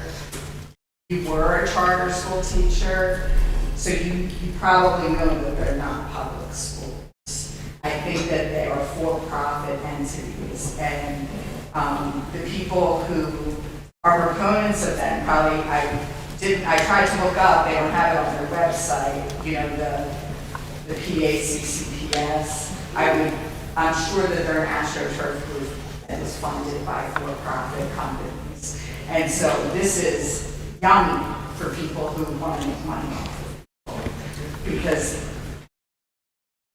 the powers that be through school choice, public choice voucher, whatever you want to call it, have found a way even better, more simple than the healthcare system to extract wealth from our communities and fund it towards private businesses. And it used to be, in the olden days, if you wanted to have an alternative education, a private school education, you paid for it out of your own pocket. But we're in a situation now where, in the name of choice, or I'm not saying there's anything wrong with these schools, but when I first heard about this issue, I was wondering, I have so many issues I care about. Is there a Pennsylvania Association of School Districts? Like you said, they were stalling paying it.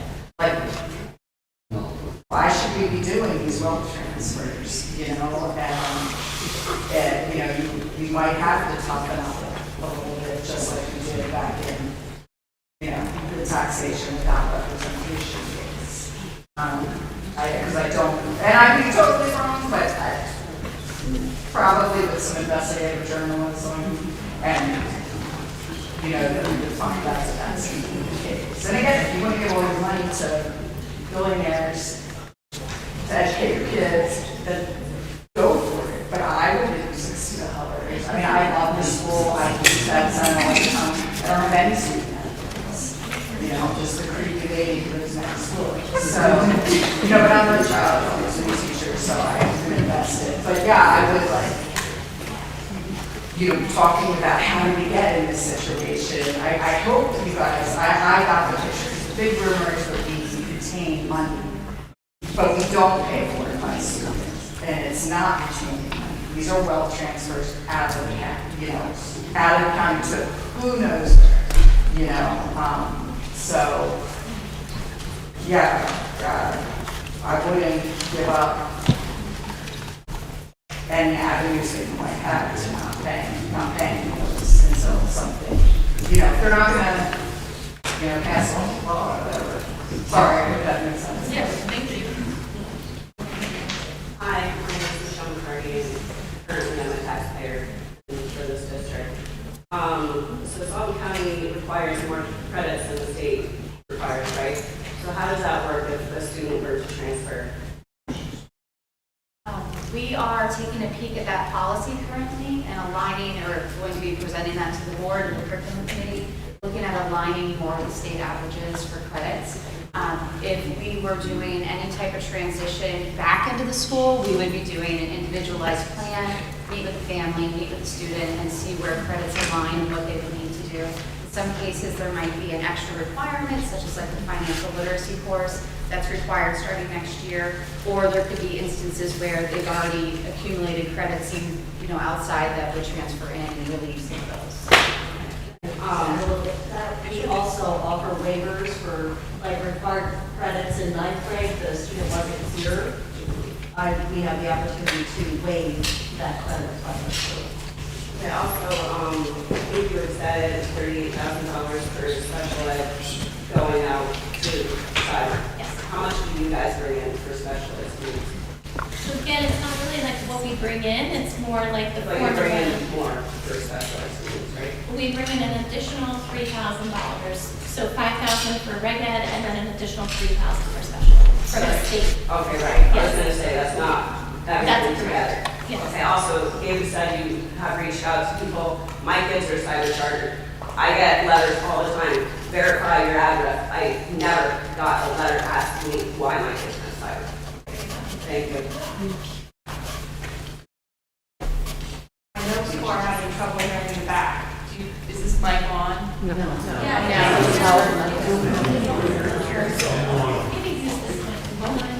is that, you guys hear me?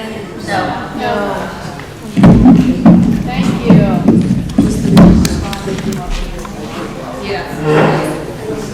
Okay, now you can hear me, right? All right. So prior to this year having the cyber numbers, okay, on OpenPA.gov, Sullivan County had a change in ADM, so that is enrollments, basically, right? Can I just ask your name? Sure, sorry, Melissa Keller. I have a son in the district. I live in the district and I'm an alumni. So you had a negative 1.37% for ADM, but the spending was up 8.7%. And this does not include 2025. Can you speak to why there's a lower, we're spending more, but we have less students, even before the cyber issues? That is where, and April jumped in, of course, but that is where conversations about staff proportionality come into play. We have seen, and we've been relatively steady recently, but we have seen a decline in enrollment, and our staffing has not really kept up with that. Okay, thank you. All right, Mike Cormello, you guys can all hear me good, right? You all hear it? All right, good.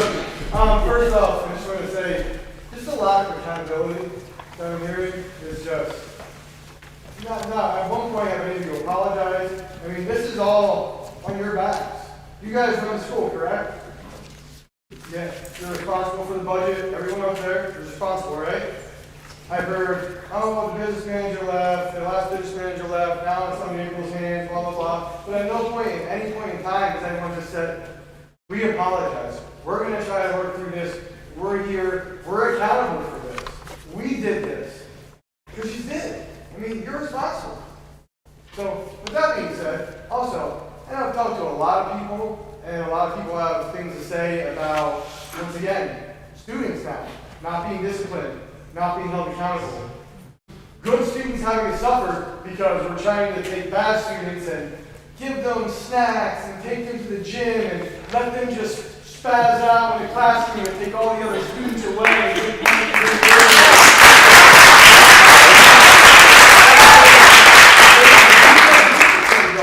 I hear from my own kids. My oldest son is getting in trouble, and he's not being disciplined the way he should be by the school.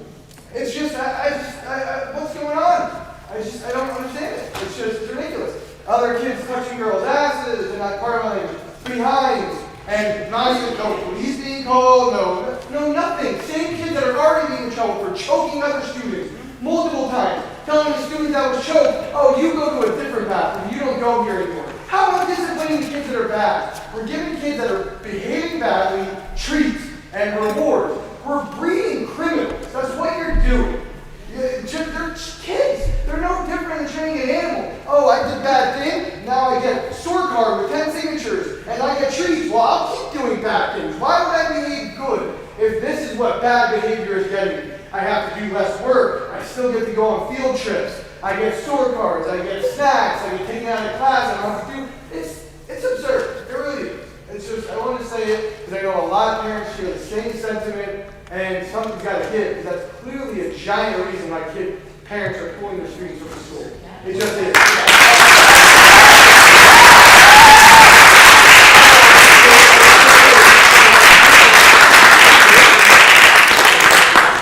We'll take a minute to respond, or no, we're just gonna, okay, great. Yeah, no,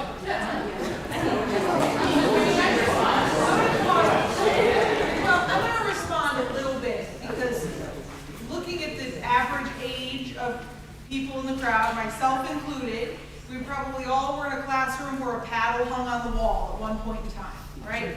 And that can't be. So then I'm showing my age because there was a paddle in my kindergarten classroom. But there are, I can't say it's all state related and I can't tell you everything, but I need you to understand that the school does have a lot of rules and restrictions that from the state, and it's not just Sullivan County, it's every school I work with, that they cannot discipline in the way that maybe some of us were used to discipline before, and that you have to be creative with those things. So I hear that, but I want you to understand from a legal perspective, there are limits on what we can do. And while I hear your complaints and I agree, because I have kids in a school and I wonder sometimes why they aren't being disciplined a certain way for certain actions, those are really concerns that you need to take to a level above this board for some of those things, because there are just some disciplinary tactics that your school district's not allowed to engage in. We're not asking you to veto, we're asking you to hold a response. Hold on, Yeah, we're not. Please come up to the microphone, we'd love to hear from you. Can you just give a brief overview of PBAS you're talking about? Sure. What are our approaches? So within our district, we do have PBIS, which is our Griffin SOAR program. To look at that through the lens, it's just essentially teaching expectations for every location area within our school and what those expectations are there. Universally, that helps students. There are students who need additional levels of support for various reasons with behaviors. We do also provide different interventions for students in addition to things that we can't talk about with anyone outside of the parents. And I think that's a major pain point for people. And I think it's easy for somebody to say that that's accountability dodging when if we have a child that did a behavior and there's a consequence, we cannot communicate that. FERPA prohibits you from communicating that confidentiality to other people. So a lot of these conversations, as when you sit on this side of it, you realize they knew the whole story. We were able to tell them what services this child's getting and what consequences there were. It might lighten that feeling that nothing is done. Of course, we're always striving to improve. We've heard the feedback about the PBIS from our staff and from students and families that they felt it was too rewarding.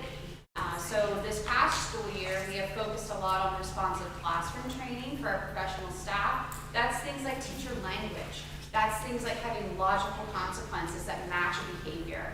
And of course, these all align with policy and the student handbooks.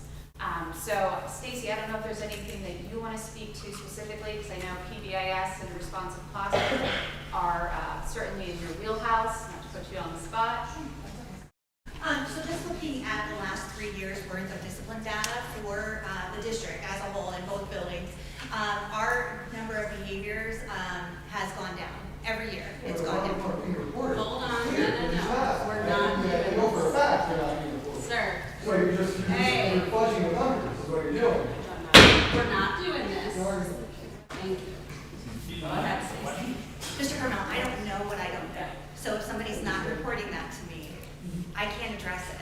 So I have conversations every day with parents. Some of the things that you referenced are things that happened in the elementary school. There were consequences. I can assure you, they were not shared out in the public because those consequences were not shared out in the public, nor would you want them to be. You wouldn't want me to talk about your kids to anyone else in this audience. I have no problem. But not everyone feels that way. You talk about people should know what the consequences are.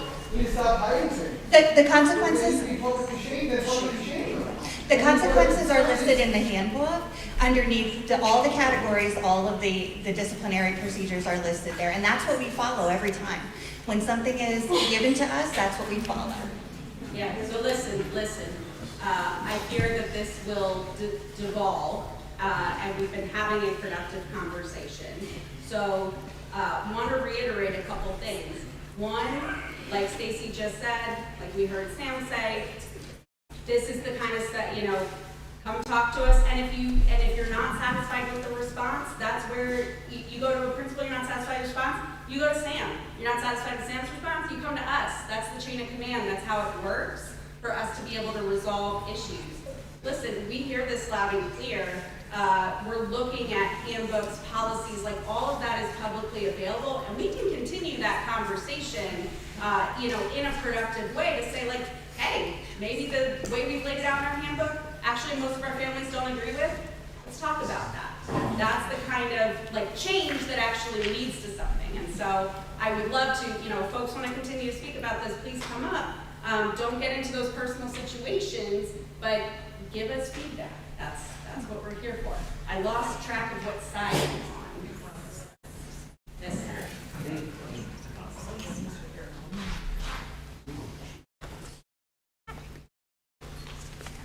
Marky Richland, I'm a mom here and a former student. I guess kind of piggybacking off that, my daughter was actually just recently bullied, and I mean, it's been over a month and she still hasn't been apologized to by 2 out of the 3 girls. I mean, stuff is not followed up on constantly, and I'm hearing it from the parents. I'm a brand new mom here. I brought my daughter here in January, and I've heard nothing but about the bullying, the threats, how it's a horrible problem. I'm taking my daughter to charter school because of it. And I did take it to the principal, I took it to the superintendent, and it was a showboat. All they did was parade about what they are and are not doing. My daughter went to school the next day, the girls laughed in her face about how they're not being taking responsibility for anything.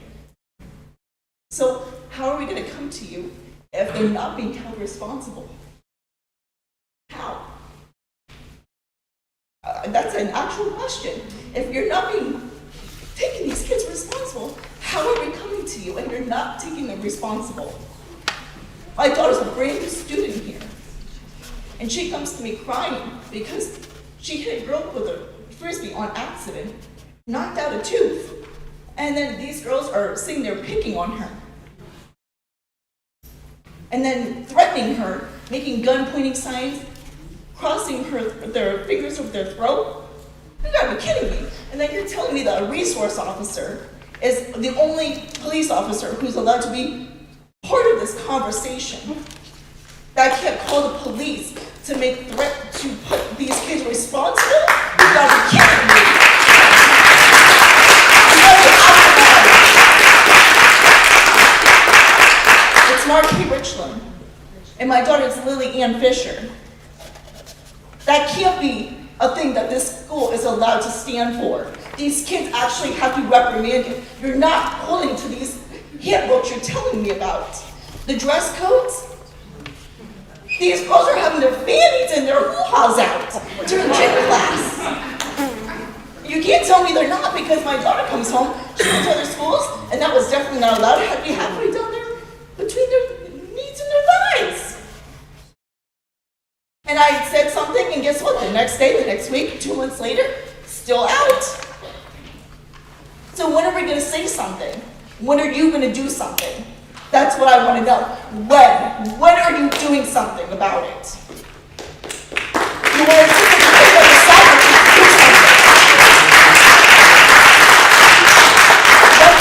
kids, you have a handbook. When have you followed it? Just give me one example. Even with my own kid, I have come to you guys twice about my kid, and neither time has anything been followed. All right, so you're not going to like the answer, but we're not getting into that in public. What I would like to do is make Yeah, because you never want to make anything public. That's the whole point. I'm sitting here giving you my daughter's name, my name, and giving you the whole public thing here to bring it out. Go ahead. All right, ma'am, your time's up. Thank you. And you don't want to answer other questions. Your time The is up. board is not permitted to have that conversation in public. So, does You want me to sign something? Because guess what? You are if I sign off. I want them to follow up with you directly, and I'm going to advise them to do that, but legally, they cannot discuss your daughter and the other students' specific information here in public. I mean, I hear what you're saying, you want more things to be public, but there are some rules and laws that they have to follow, and I have to advise them to follow to not have this conversation in public.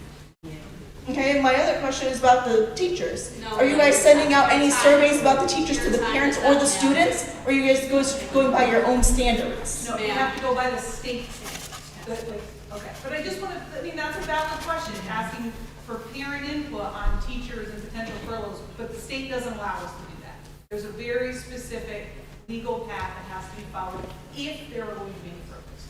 So it has to go by the code. Okay, because our other school had the same problem and we got surveys. So saying that doesn't really comprehend about what's going on there, because if other schools are doing it and you're not, doesn't equate. Thank you.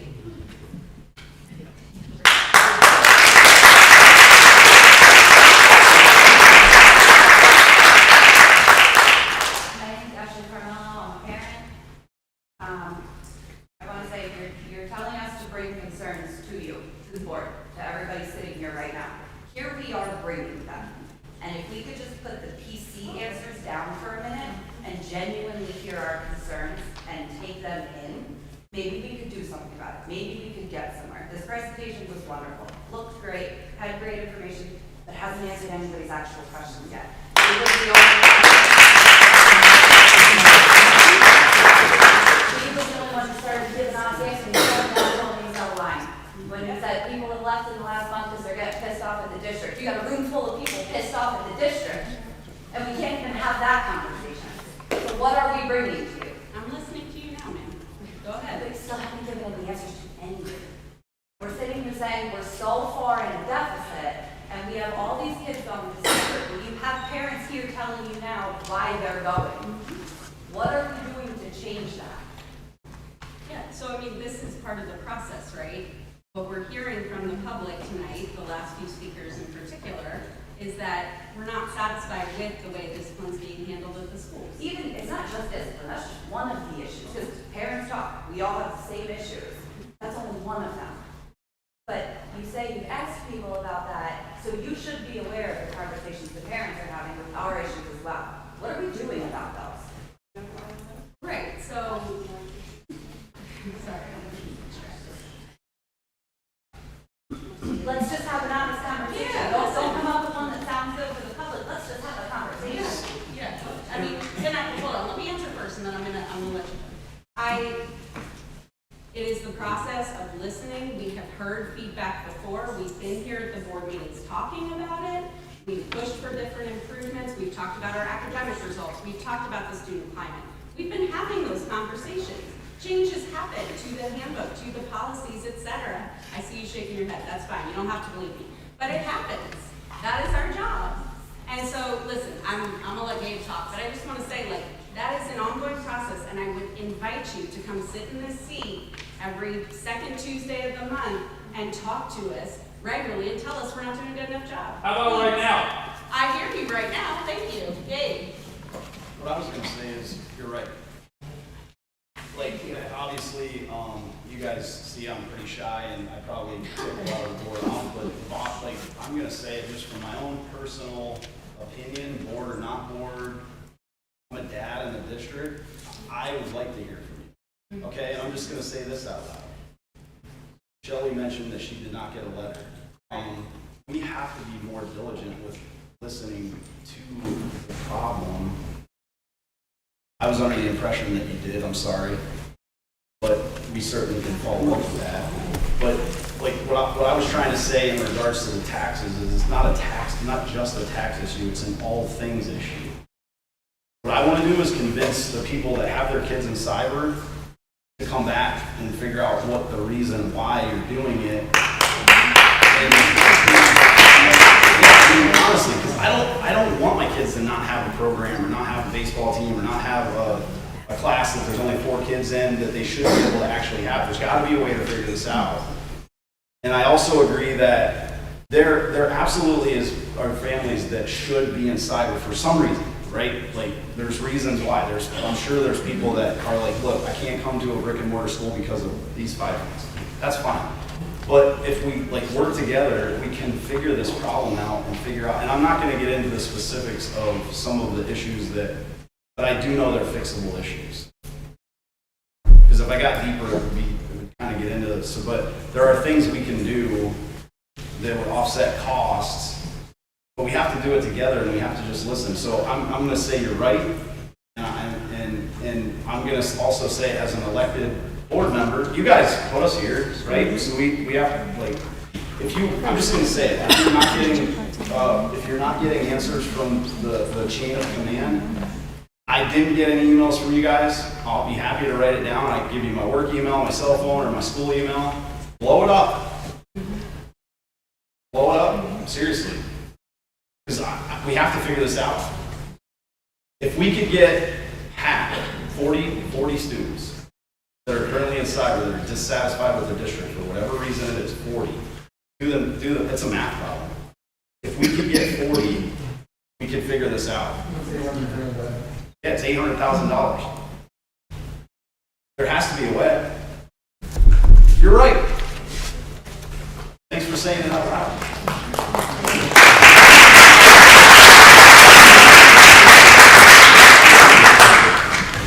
My name is Chelsea Johnson. I am a parent that took her kids out of school and I cybered. You asked why there was a threat on our bus that I took to the principal and then to the superintendent and then to the board. And I'll be honest, and obviously you know it, I didn't feel like it got resolved. So I pulled my kids out of school for their safety. I'm not going to be one of those 40 that come right back, but I do agree that I don't want to see Sullivan County close. So it's been said, and I know you pulled this off the top of your hat, $60. If we could all agree to $60, why can't the administration take a pay cut? That also adds to the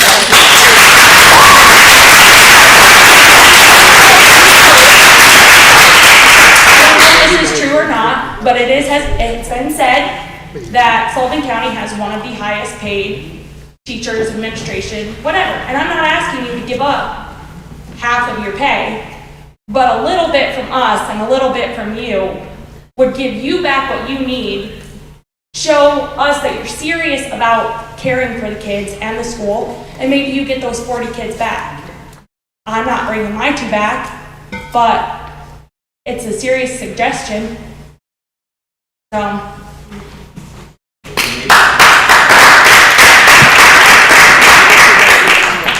I was just going to say, if you're pretty certain that you're not bringing your kids back, I think it should be our challenge to figure out the 2 reasons why or the 3 reasons why and go after Right, it. and I'm saying right now, if something changed, I did ask, different transportation for the kids that caused the issue.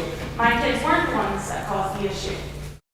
That wasn't taken into consideration, or it couldn't have been. I don't know what the deal was, But again, you said the good kids get the punishment and the bad kids get the reward. So if we could switch that, you could maybe have you don't need 9 but you do need 40.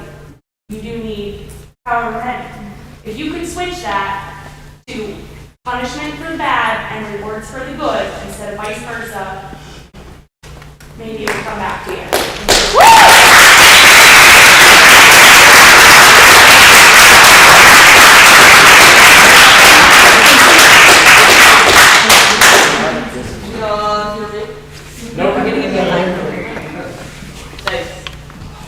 So I thought I'd give you a bit of a view from a student of the school, since mostly parents have been talking.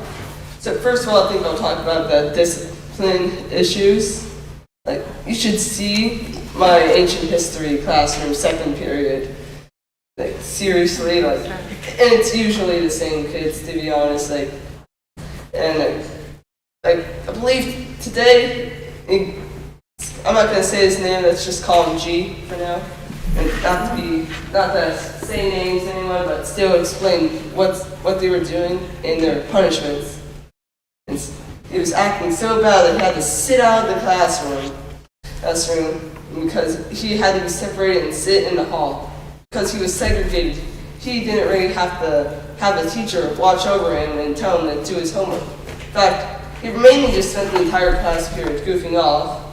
Because when the teacher left to go to the printing room, kept trying to butt scoot into the classroom, and when other students closed the door, or they like started clawing underneath the door like a cat, causing lots of noise and everything. And there was a second teacher in there. This is a ancient history class. Like, not every history class has it, but there are some class periods where there are 2 teachers. There's the main teacher, which teaches the same subject for every class, and then there's this secondary teacher that doesn't teach for every class on the same subject.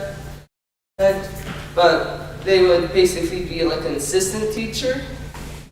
Honestly, the second teacher, really, I've only seen them sign the tour cards, but for later.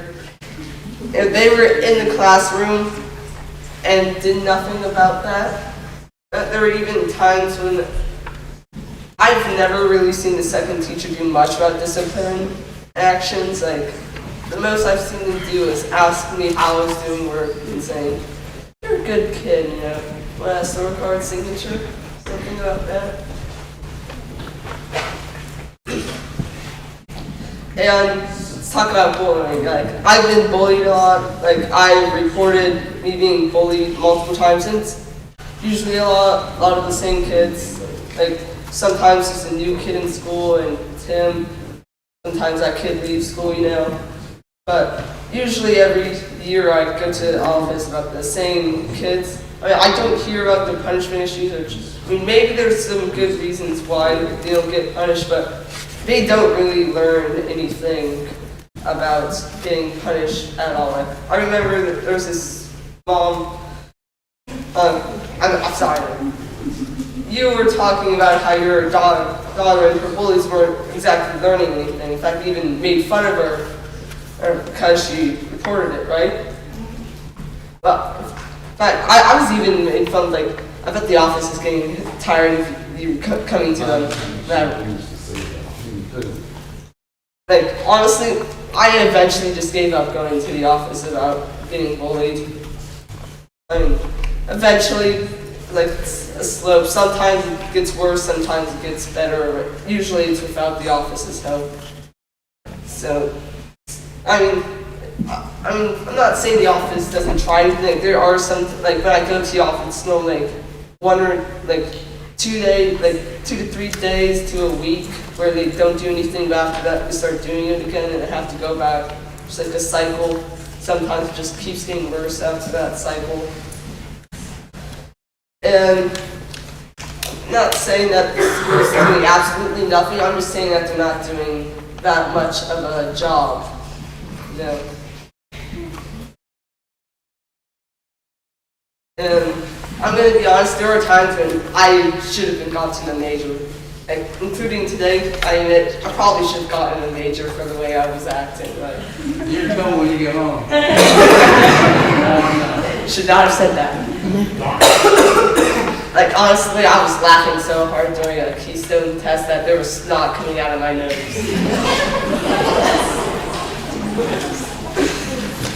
That's the most details I will give you, okay?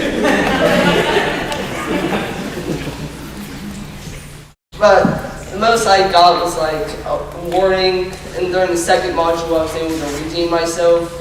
I mean, I personally think I should have gotten punishment.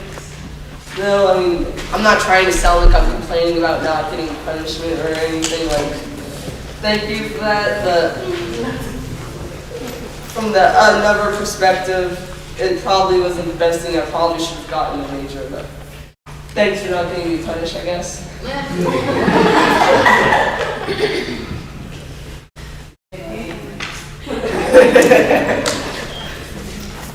Thank you, 5 cents an hour. So yeah, school's not that good at disciplinary issues. And what else was I going to talk about? I mean, as for punishments for the bad kids, I didn't really notice anything. Like, they really just get told multiple times in class to be quiet, and they don't really do that until class ends and it's next period.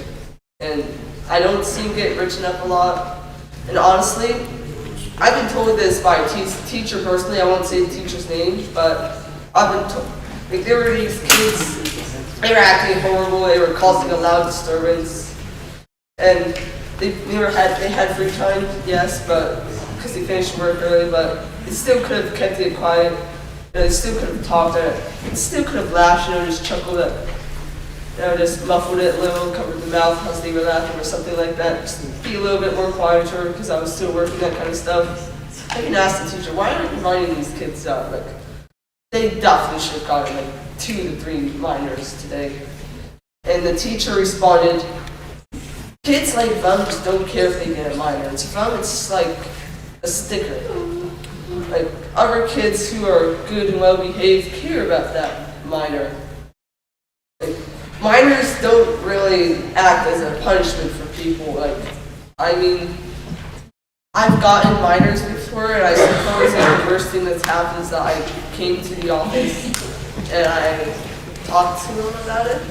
No, actually, no, that was a major correction. Yeah, no, nothing about minors. In fact, Mom, over there, Mom, tell me, did they even tell you about any minors I have gotten, or was it me who told you about me getting minors? They let me know because I put a special request in to be informed because I thought it was not fair for a parent to have my child get written up and for a parent to not be informed. It seemed a very irresponsible thing for a school to do. If my child gets in trouble, I should know.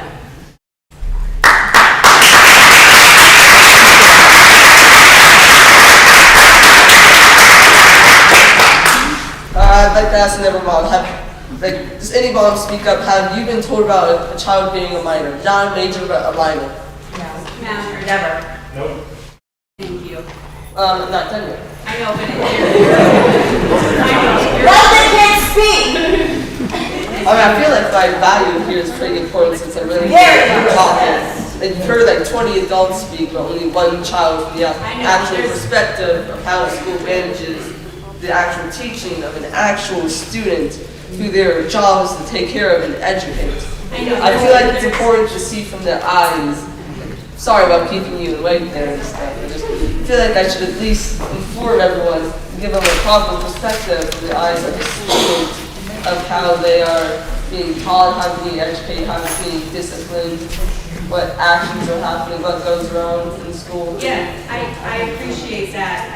And if once the other folks are done speaking, if you want to get back up and talk more, I'll listen. I'm just trying to recognize we said, we're trying to get everybody a chance to speak. All right, well, let me finish about major, then I'll talk about it. I'll continue talking later, okay? Thank you, Seth. And then there's a major. I've gotten like majors. I'm not sure if it's every year or like every other year. like when I got a major this year because I threw a shoe at a kid. Like I was being bullied. School wasn't doing much about it. Like I had known that kid before. I mean nowadays he isn't bullying me, but it wasn't because of the school.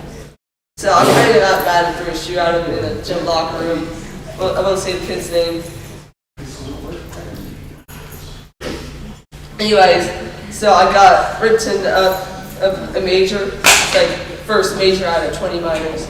Anyways, so eventually, it was a while until I wasn't sure if I had gotten a major, but I'm pretty sure it was like a week later until I had an actual talk about my discipline for the major. I'm not sure the actual time, like 3 to 5 days until I got talked to in the office. Alright, anyway, so after that I really got lunch detention. Honestly, it was kind of a nice change of events. You know, it's kind of peaceful. Yes? I don't mean to be rude, Maverick. I have 2 little kids at home. I'm a teacher here in Fallon-Henbury. I'm a community member. Most of you guys know us. We're literally talking about our coworkers and our colleagues losing their jobs. And we're in the building, we see it, buddy. The parents, Sadie, Chelsea, like, we know. I'd really like to, I want to hear what you have to say, but I also have 2 kids at home, and I spent countless hours with the admin team here talking about how can we save money, what can we do, where I haven't even seen my own family. I'd like to hear what the other community members have to say. We understand the disability problem. You're not alone, buddy. Alright, well, I was just giving you a perspective through the chat from the students' eyes. We know. I wasn't listing any teachers' names, any students' names, so that way I can explain the discipline. Just say it's time to pass it on now. Alright, Well said, I appreciate your input. okay, good. There you go.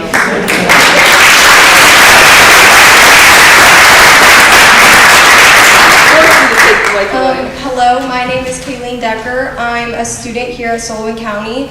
And I just wanted to ask you guys if you're planning on taking our elective classes away from us. For the kids who aren't going to tech, how do you plan on giving those credits back to them? Great question. We have not had those conversations in full. That will be next Tuesday regarding what programs or what furloughs may potentially happen. And then another question I had, if you planned on offering these new languages to kids, but you plan on sticking them in the library, I feel like you need to take in a lot of the students' opinions on that, because a lot of kids do not learn like that. You can't just shove a kid in front of a computer and expect them to learn a whole new language. That's why we have a whole Spanish class they have to take for 4 years. So I feel like that's just not fair. And then another question I had is, if we're planning on taking electives away, why aren't we taking things away like bocce ball? Nobody plays bocce ball. Sorry, not to be rude, but really nobody plays bocce ball. So why would we take away an elective art class that so many kids are in for so many years for bocce ball? We are looking at all programs at their place. So athletics is included in some of the discussions that we'll be having.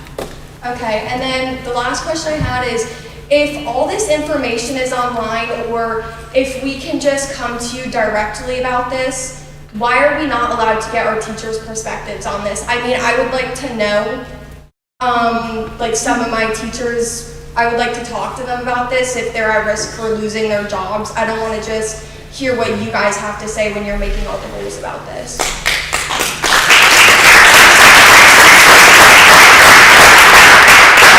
Asking if it's all public information, why can't I talk to other people? For students, what I'm saying is that we do not want our teaching staff stressing our students out about topics that are not ironed out yet. Right. It's a very different conversation once we have things actually on the table that are, discussed publicly next week.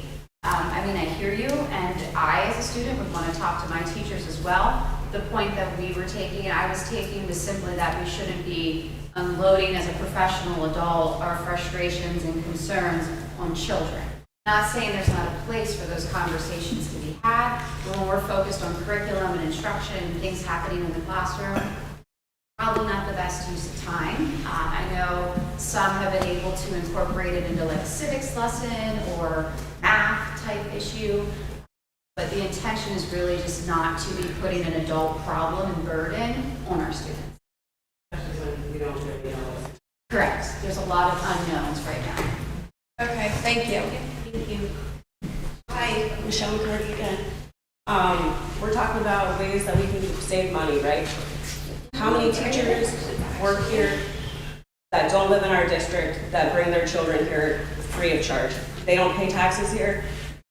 Their children get to come here and not pay tuition. They get school choice, right? So that was a policy change.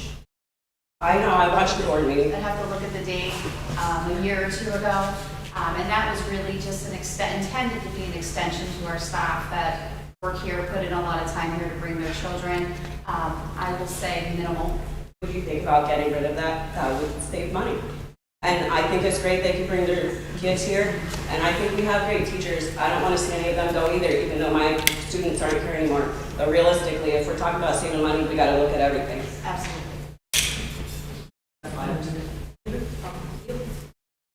Hello, my name's Samantha Squire. I typed out my own kind of like speech about this issue. So I'm here today with everyone else to talk about the recent budgeting issues and the increased demand for cyber school. And from my understanding, Sullivan County needs more funding for their cyber school program, and as a result is laying off teachers and putting children that are in public school education at risk, which could very easily turn into a halt in their education. I myself transferred from Sullivan County Junior-Senior High School to a public cyber school not affiliated with Sullivan County schools. Sullivan County wants more of their funding to go to their cyber school program because of the recent growth in demand, but what they really need to think about is why is there such a growth in demand for this? Well, I'm here today to provide you with an answer. The answer is that it's not just trendy or for more freedom, it's because Sullivan County does indeed tolerate bullying despite their zero tolerance bullying policy.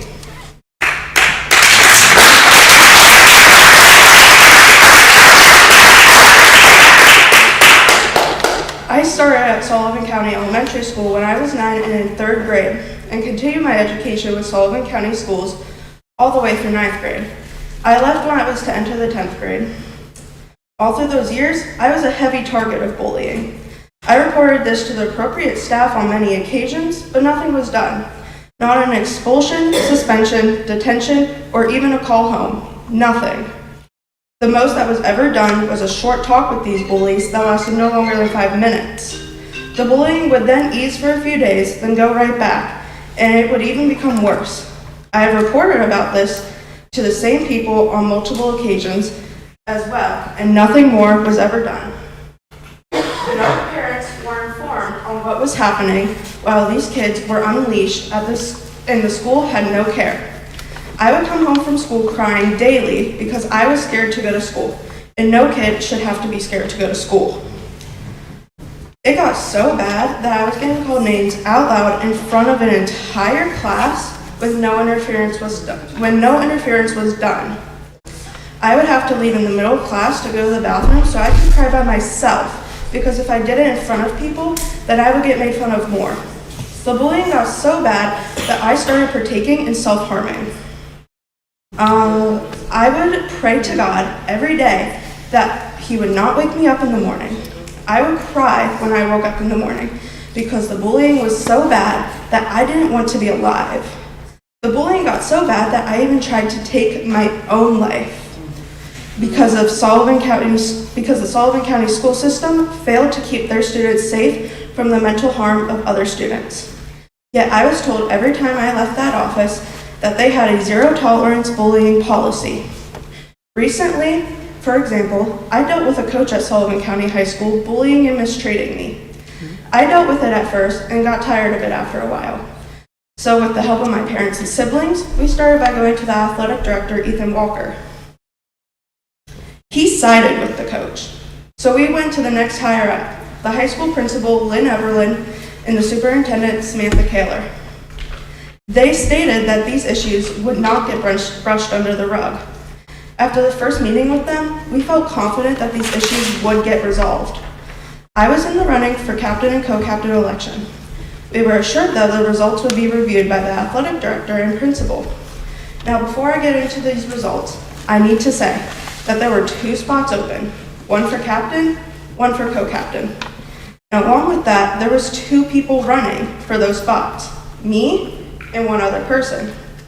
When it came time to announce who was appointed each position, my name wasn't called, and instead was the name of a person who wasn't running for any of those positions and didn't do any of the proper criteria that was required for those positions. So we went back to the superintendent and principal. We were told that the high school principal allowed this to happen because the coach said that they were worried people wouldn't go out for the team the following season if I was captain or co-captain because nobody likes me. Along with this information, we were told that the athletic director wasn't included as we were promised. The coach was then forced to name me a co-captain per me and my family's demands for justice. Because of this situation, we decided we were going to take it a step further and go to the school board. Because while this was going on, the bullying, mistreatment, and now retaliatory behavior from this coach was still happening. We requested a meeting with the school board and never received an email back. A few days later, we called the superintendent to see how things were going and to see when we would get our meeting per our request. We were informed in that phone call that the school board was informed about the situation and it would be discussed at their coaches' meeting the following day. We called back a few days later and asked if they had came to a decision on a punishment. We were told that information could not be disclosed to outside sources, which personally, I don't think we were an outside source, but that's just my take. We never received a resolution or a call back after that. This coach is still set to return for the following season, and the bullying, mistreatment, and retaliatory behavior never stopped and was never resolved. So as in conclusion, this issue was indeed brushed under the rug, despite what we were promised. And looking back at what I stated in the beginning of this speech, it was just one more thing brushed under the rug, along with everything else. Yet, Sullivan County Schools has a zero-tolerance bullying policy and doesn't know why so many kids are being pulled from school. Thank you.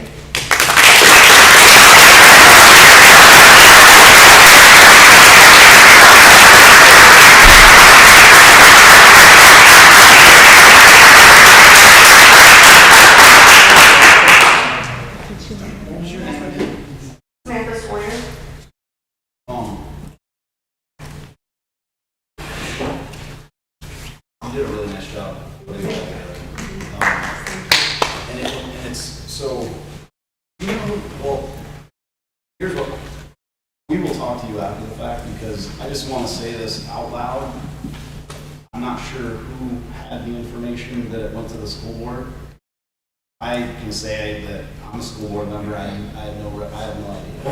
I knew nothing of your situation. I can tell you who told us that information.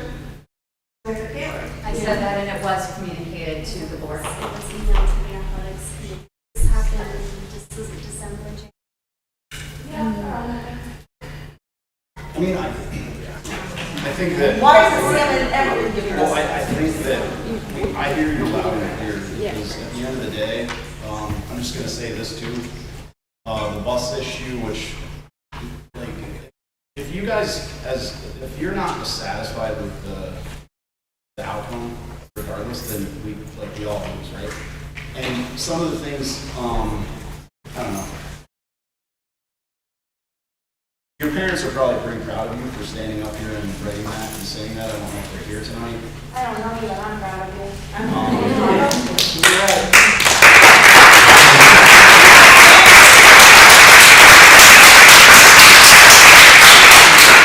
And are any of you going to apologize to this young lady? Yeah, why isn't salmon ever giving the answers? They're right there. No, I think what I'm doing is giving her immense credit for doing this. And I will say that if it was communicated, maybe I didn't read my email, probably I didn't, or I didn't look at it effectively. But I think that this is, I mean, I think we're getting our answers, right? You were not satisfied with the outcome. Your family was not satisfied with the outcome. And I just feel bad though that some of the things that she publicly stated out loud by herself. And I think it's like we have to take these things into consideration. It's the only way we're going to make these numbers smaller. Are you still are you a student, or did you go to cyber, or are you a student? I switched to cyber, but I was a student up until 2 years ago. I'm sorry what happened to you.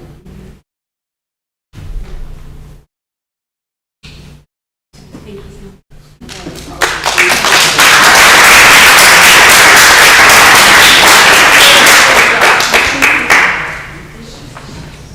We will look at our internal communications and see what happened there. We'll follow up on that, so don't worry about it. Hi, my name is Annette Pinella. Many of the board members know me. I was co-workers with you, family members, and co-parents. And some of you have even taught your children how to write their name in pre-kindergarten. And I know a lot of the people here also know me. I have worked I used to work at the school. I started under Mrs. Rogers in 2009. And the year that it was actually probably CM's second year, I had a parent come to me with an issue from the bus because I was an AYS coach and referee. And I went to her, even though I knew the parents had been there, because it was my duty as a mandated reporter to check in with my superior. She told me she didn't know why I was involved or even had anything to do with it. Also later, I had issues about that and continued to talk to my coworkers about it, who also had issues with her for other reasons. She told me that if I ever talked poorly about her in her building again, she would remove me from her building. In her office, with the door open, while our secretary's son sat there in the hearing distance. There are many teachers who decided to not send disciplinary issues to her because she would not deal with them. They kept it in the classroom because they knew she would not handle it appropriately. I think we need to look at the captain of the ship. She is untrustworthy, and she does not, she even was shaking her head and telling me that it wasn't being true. I may be a lot of things, a liar is not one of them.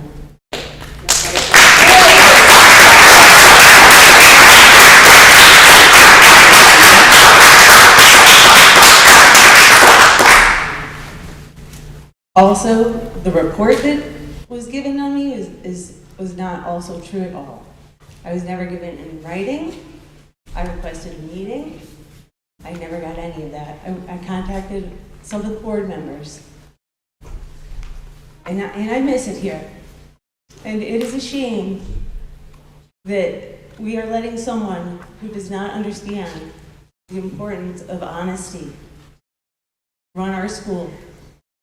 And I know this from firsthand because, like I said, for her to sit and tell me she had no idea why I was involved, the other people who were involved that it was reported to had the same response from her.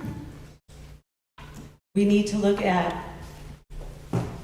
why people are leaving. It's because they do not trust what is happening in the building. The policies got out of control. Being there in the school, I watched children run wild under her supervision. I've heard reports that it's just gotten worse. And it's a shame. And I was not going to speak today because, as you can hear from my trembling voice, as I'm sure everyone else up here felt when they had to come and face their peers. It's scary, and I'm afraid that, it will have a negative effect on my life and my children. And it's a shame. And I really hope that when you are considering cutting things, I hope you start at the top. Thank you.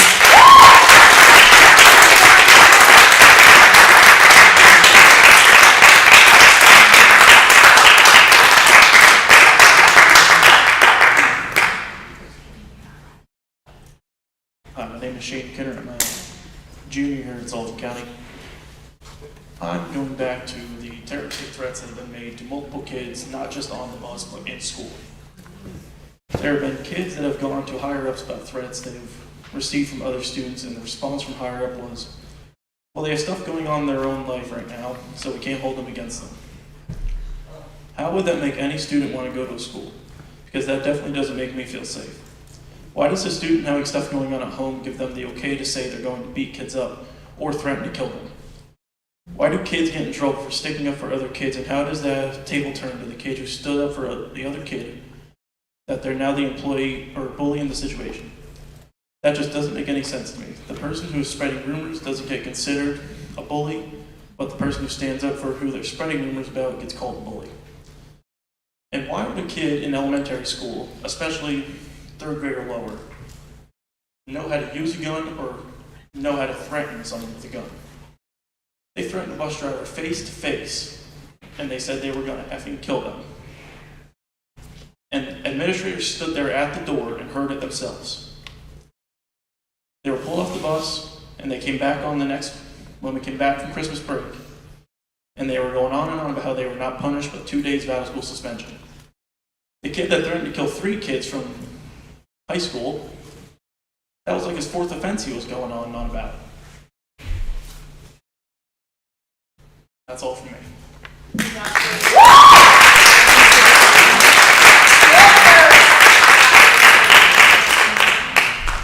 I'm Kristen Scrivens. I'm actually a new resident. I just moved here in December, so I have nothing against Sullivan County School District. I don't know anything about it, to be honest with you. However, I do have 4 cyber students.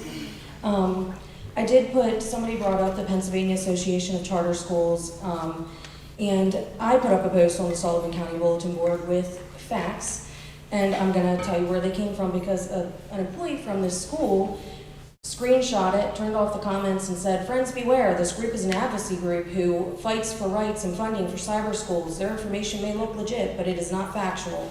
They represent the entire state with only 650 followers. Please do your own research." I am never rude. I just want everybody to have the facts. This is just like it would be for a presidential election, whether it be Trump, Biden, I don't care who you vote for. I just want everybody to have the facts so that they know what is what funds are where, and that we continue to have the choice for our students. So Marcus Height runs that site. If anybody wants to email him, he is wonderful. He does meetings every Tuesday and Thursday. If you want any financials of any school, brick and mortar or cyber, he'll give you all the information. He wanted to tell the person that was questioning this that there are 2 places he gets the information from: the PA Department of Educational website, where school districts' annual reports are filed, and the second is from the district's independent audits, which are reviewed and approved by the local school board. So this is all public information. It's not made up. I wouldn't go share something made up because I went to public school. Like, I don't have anything against a public school. However, what I also want to say is not every student fits into the cookie cutter of what every student should do. Some kids have disabilities. I have one with ADHD. He does not get any special funding. He doesn't have an IEP. I just want to say that so nobody thinks he gets extra funds sent out. However, he does not fit into the cookie cutter. He doesn't do well in regular school because he has impulsive touching. Okay, so since we have moved him to cyber, this is his 2nd year. He is at or above grade level. He has taken off medication, which I was forced to, not by Sullivan County, by a previous York County School District, to put him on because he didn't fit the cookie cutter. So this has nothing to do with Sullivan. What I want to say is everybody just do your research. We need to conduct ourselves professionally. We need to agree to disagree even. But what we don't need to do is say, this person's a liar, that person's lying. Do your own research. That way nobody can get mad at anybody. You're doing your own research and just conduct yourself well, just as if, like, I work for a large insurance company. I need to be professional in my job. Same with everybody else, like whether it be the school board or your job or wherever, just be professional when you're addressing each other regarding those issues, because everybody's obviously feels some type of way because it's their kids. It's important to them.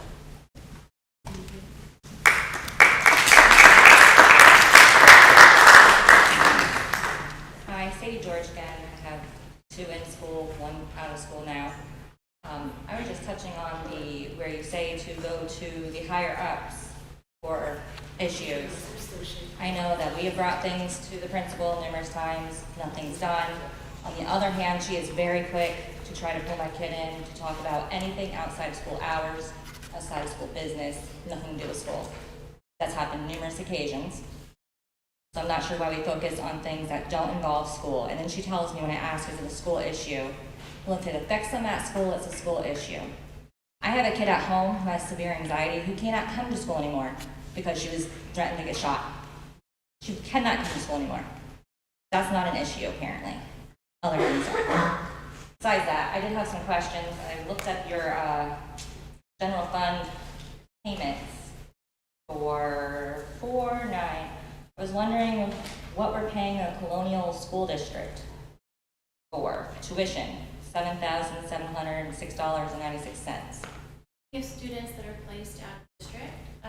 Most often they fall under special education, and we don't have control over that, so then we're required as the whole district under P. Okay, and then what about the 416, the Commonwealth of PA Pension Chapter 302 Annual SVSB PA Department of Environmental Protection that is listed under Cyber School for $292,992.48. Cyber charter school. What cyber charter school? I have to look at the trade.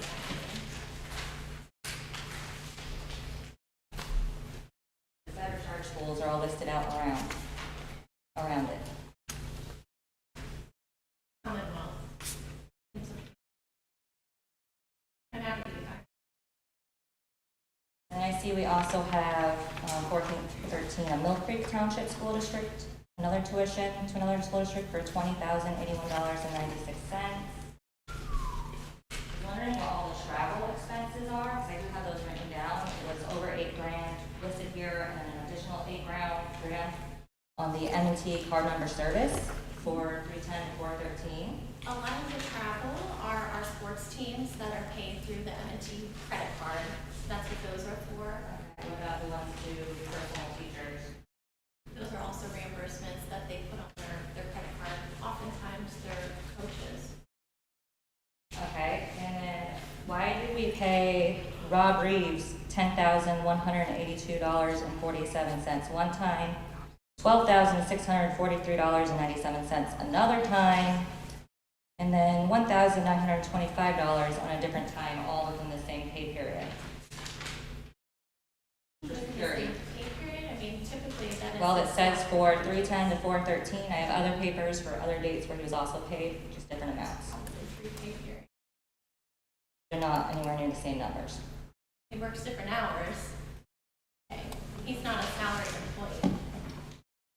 Here today. Right, but he works different hours. So if you're an hourly employee, you report the hours that you work and you're paid based off of I have another question. Is it public knowledge to know salaries of teachers, security officers, things like that? Do we have that publicly listed? Actually, PDE posts those. Those are public knowledge. We can put a link to it tomorrow when we put the. I appreciate that also. Yeah. Yes. Thank you. Good job. All right, folks. Thank you. Thank you. I know we may not, have the answers immediately that you're looking for, but I did. We held this tonight because we wanted to hear from our community. We have not done this in a very long time, and we wanted a chance to hear directly from folks who wanted to come out and speak to us. And so I thank you. I thank you for standing up and sharing your stories and asking the hard questions. What we're going to do to follow up, you already saw most of these, but before the end of the month, we're going to publish on the website kind of a summary of what we heard and what we're doing. So to speak to the folks of, what kind of action are we going to take? What are the next steps? We will publish that to the website so that you can hold us accountable. We will continue the conversations. We will continue taking steps forward in order to improve the district and have it be worthy of every single kid. That's our job, sitting here on the school board and of course with the administration. So I just want to say thank you for coming out, for the long evening, and for engaging. I'll kind of hang out of here if anyone wants to ask any more questions, but. There are also forms up here if anyone would like to request a meeting. I'll be reaching out to our cyber families. There was no specific letter sent uniformly, so I want to make sure that everybody has an option to be, or opportunity rather, to I never got an answer on how many teachers there are that bring their students here that live outside the district. I'm curious about that. We have, How many students how really? many students? Thank you. But thank you everyone for coming out. I hope you have a good night and